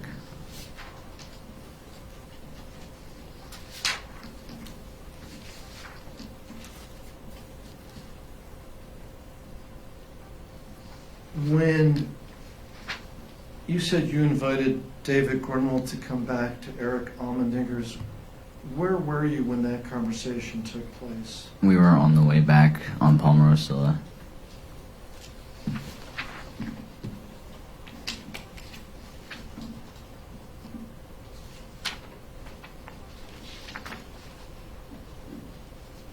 Now, did you ever have discussions about the Crip gang with Erick Almandinger? Yes, sir. And did he ever tell you about any of the rules of the Crip gang? Yes, sir. What did he tell you about the rules? He told me that you gotta either go to prison or kill someone to get in it.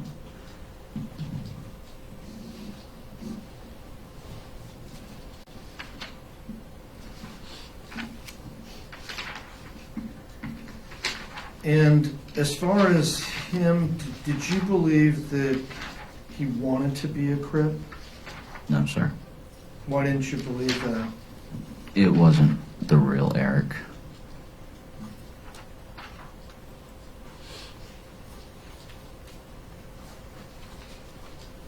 So you don't think he had true intentions? No, sir. Because in grand jury on page 136, I asked you, the only person with true gang intentions that you knew of was Eric, and you said, yes, sir. You've been doing a lot of yes, sirs here. Is it any different today than when you talked to me at grand jury? No, sir. So, did he have intentions to be a gang member? I guess he wanted to be in it.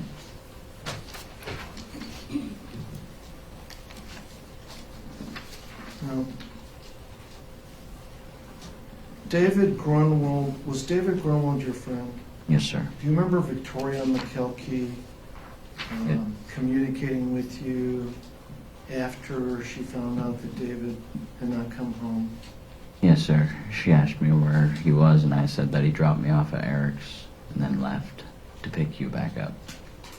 And when you responded to Victoria, were you telling the truth? Yes, sir. And as far as any conversations you overheard before November 13th, did you overhear any conversations before November 13th that anybody was planning to do harm to David Grunwald? No, sir. Would you have invited him to Erick Almandinger's house if you had heard those kind of conversations? I would not have invited him over if I heard that.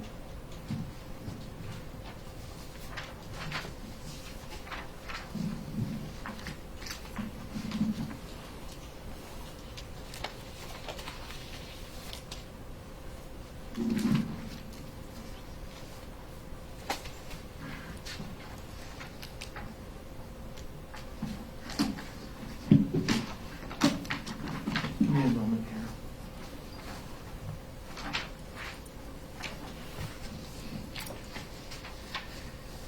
Did you have any other discussions with the defendant about what happened on November 13th, after November 13th? No, sir. So, the one I asked you before, where he acknowledged that, who was there? Dominic, Bradley, and Austin. But not David Grunwald. Yes, sir. Was that the last substantive conversation you had with him about November 13th? Yes, sir. Did he ever tell you that he had gone to Anchorage to a party? No, sir. Or did he ever tell you that he had gone to Sutton to spend time with somebody? No, sir. And about, to give us an idea, the conversation you had with him when he said that Dominic Johnson, Bradley Winfield, and Austin Barrett were there, and they were smoking marijuana. Do you remember when that was in relation to November 13th?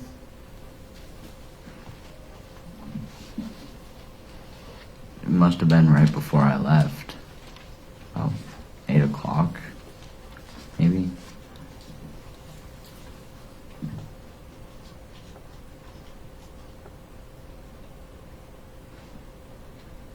And why was it that you asked for a ride to Allmendinger's instead of to your parents? I had to grab my stuff. And then the other question, why was it that you asked Christopher Piercy for a ride to your parents' house if you knew that David was coming back, David Grunwald was coming back? Because David wasn't back yet, and my brother was at my parents' house. And And For what you had envisioned, did you plan on David knocking on the front door and coming into the house? Yes, sir. Not going straight into the campers when I'm getting in? Yes, sir.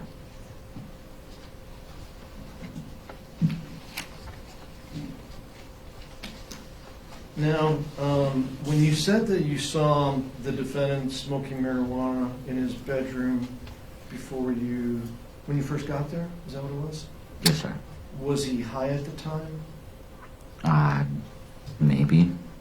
Well, I mean, If I'm he asking was because you smoking. saw him, He didn't look high. but you have seen him high before? Yes, sir.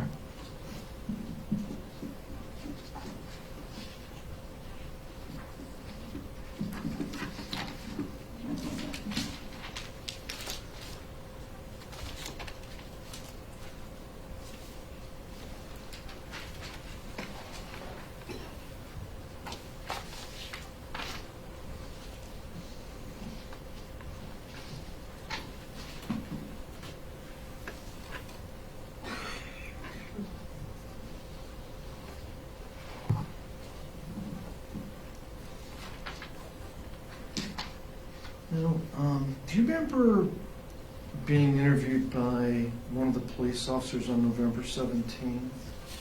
At Pathways? It was at 3:02 by Sergeant Mike Burkmeyer, if you remember him. A little bit older, mustache. I think he picked me up. Yeah. Yeah, that's right. I remember that. Now,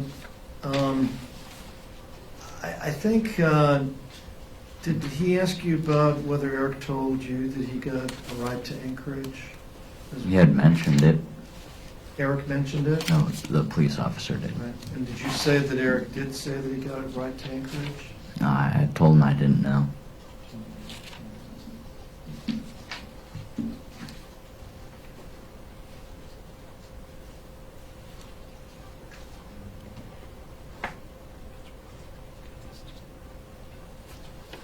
Can I have a moment, Judge?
Thank you. I don't have anything else.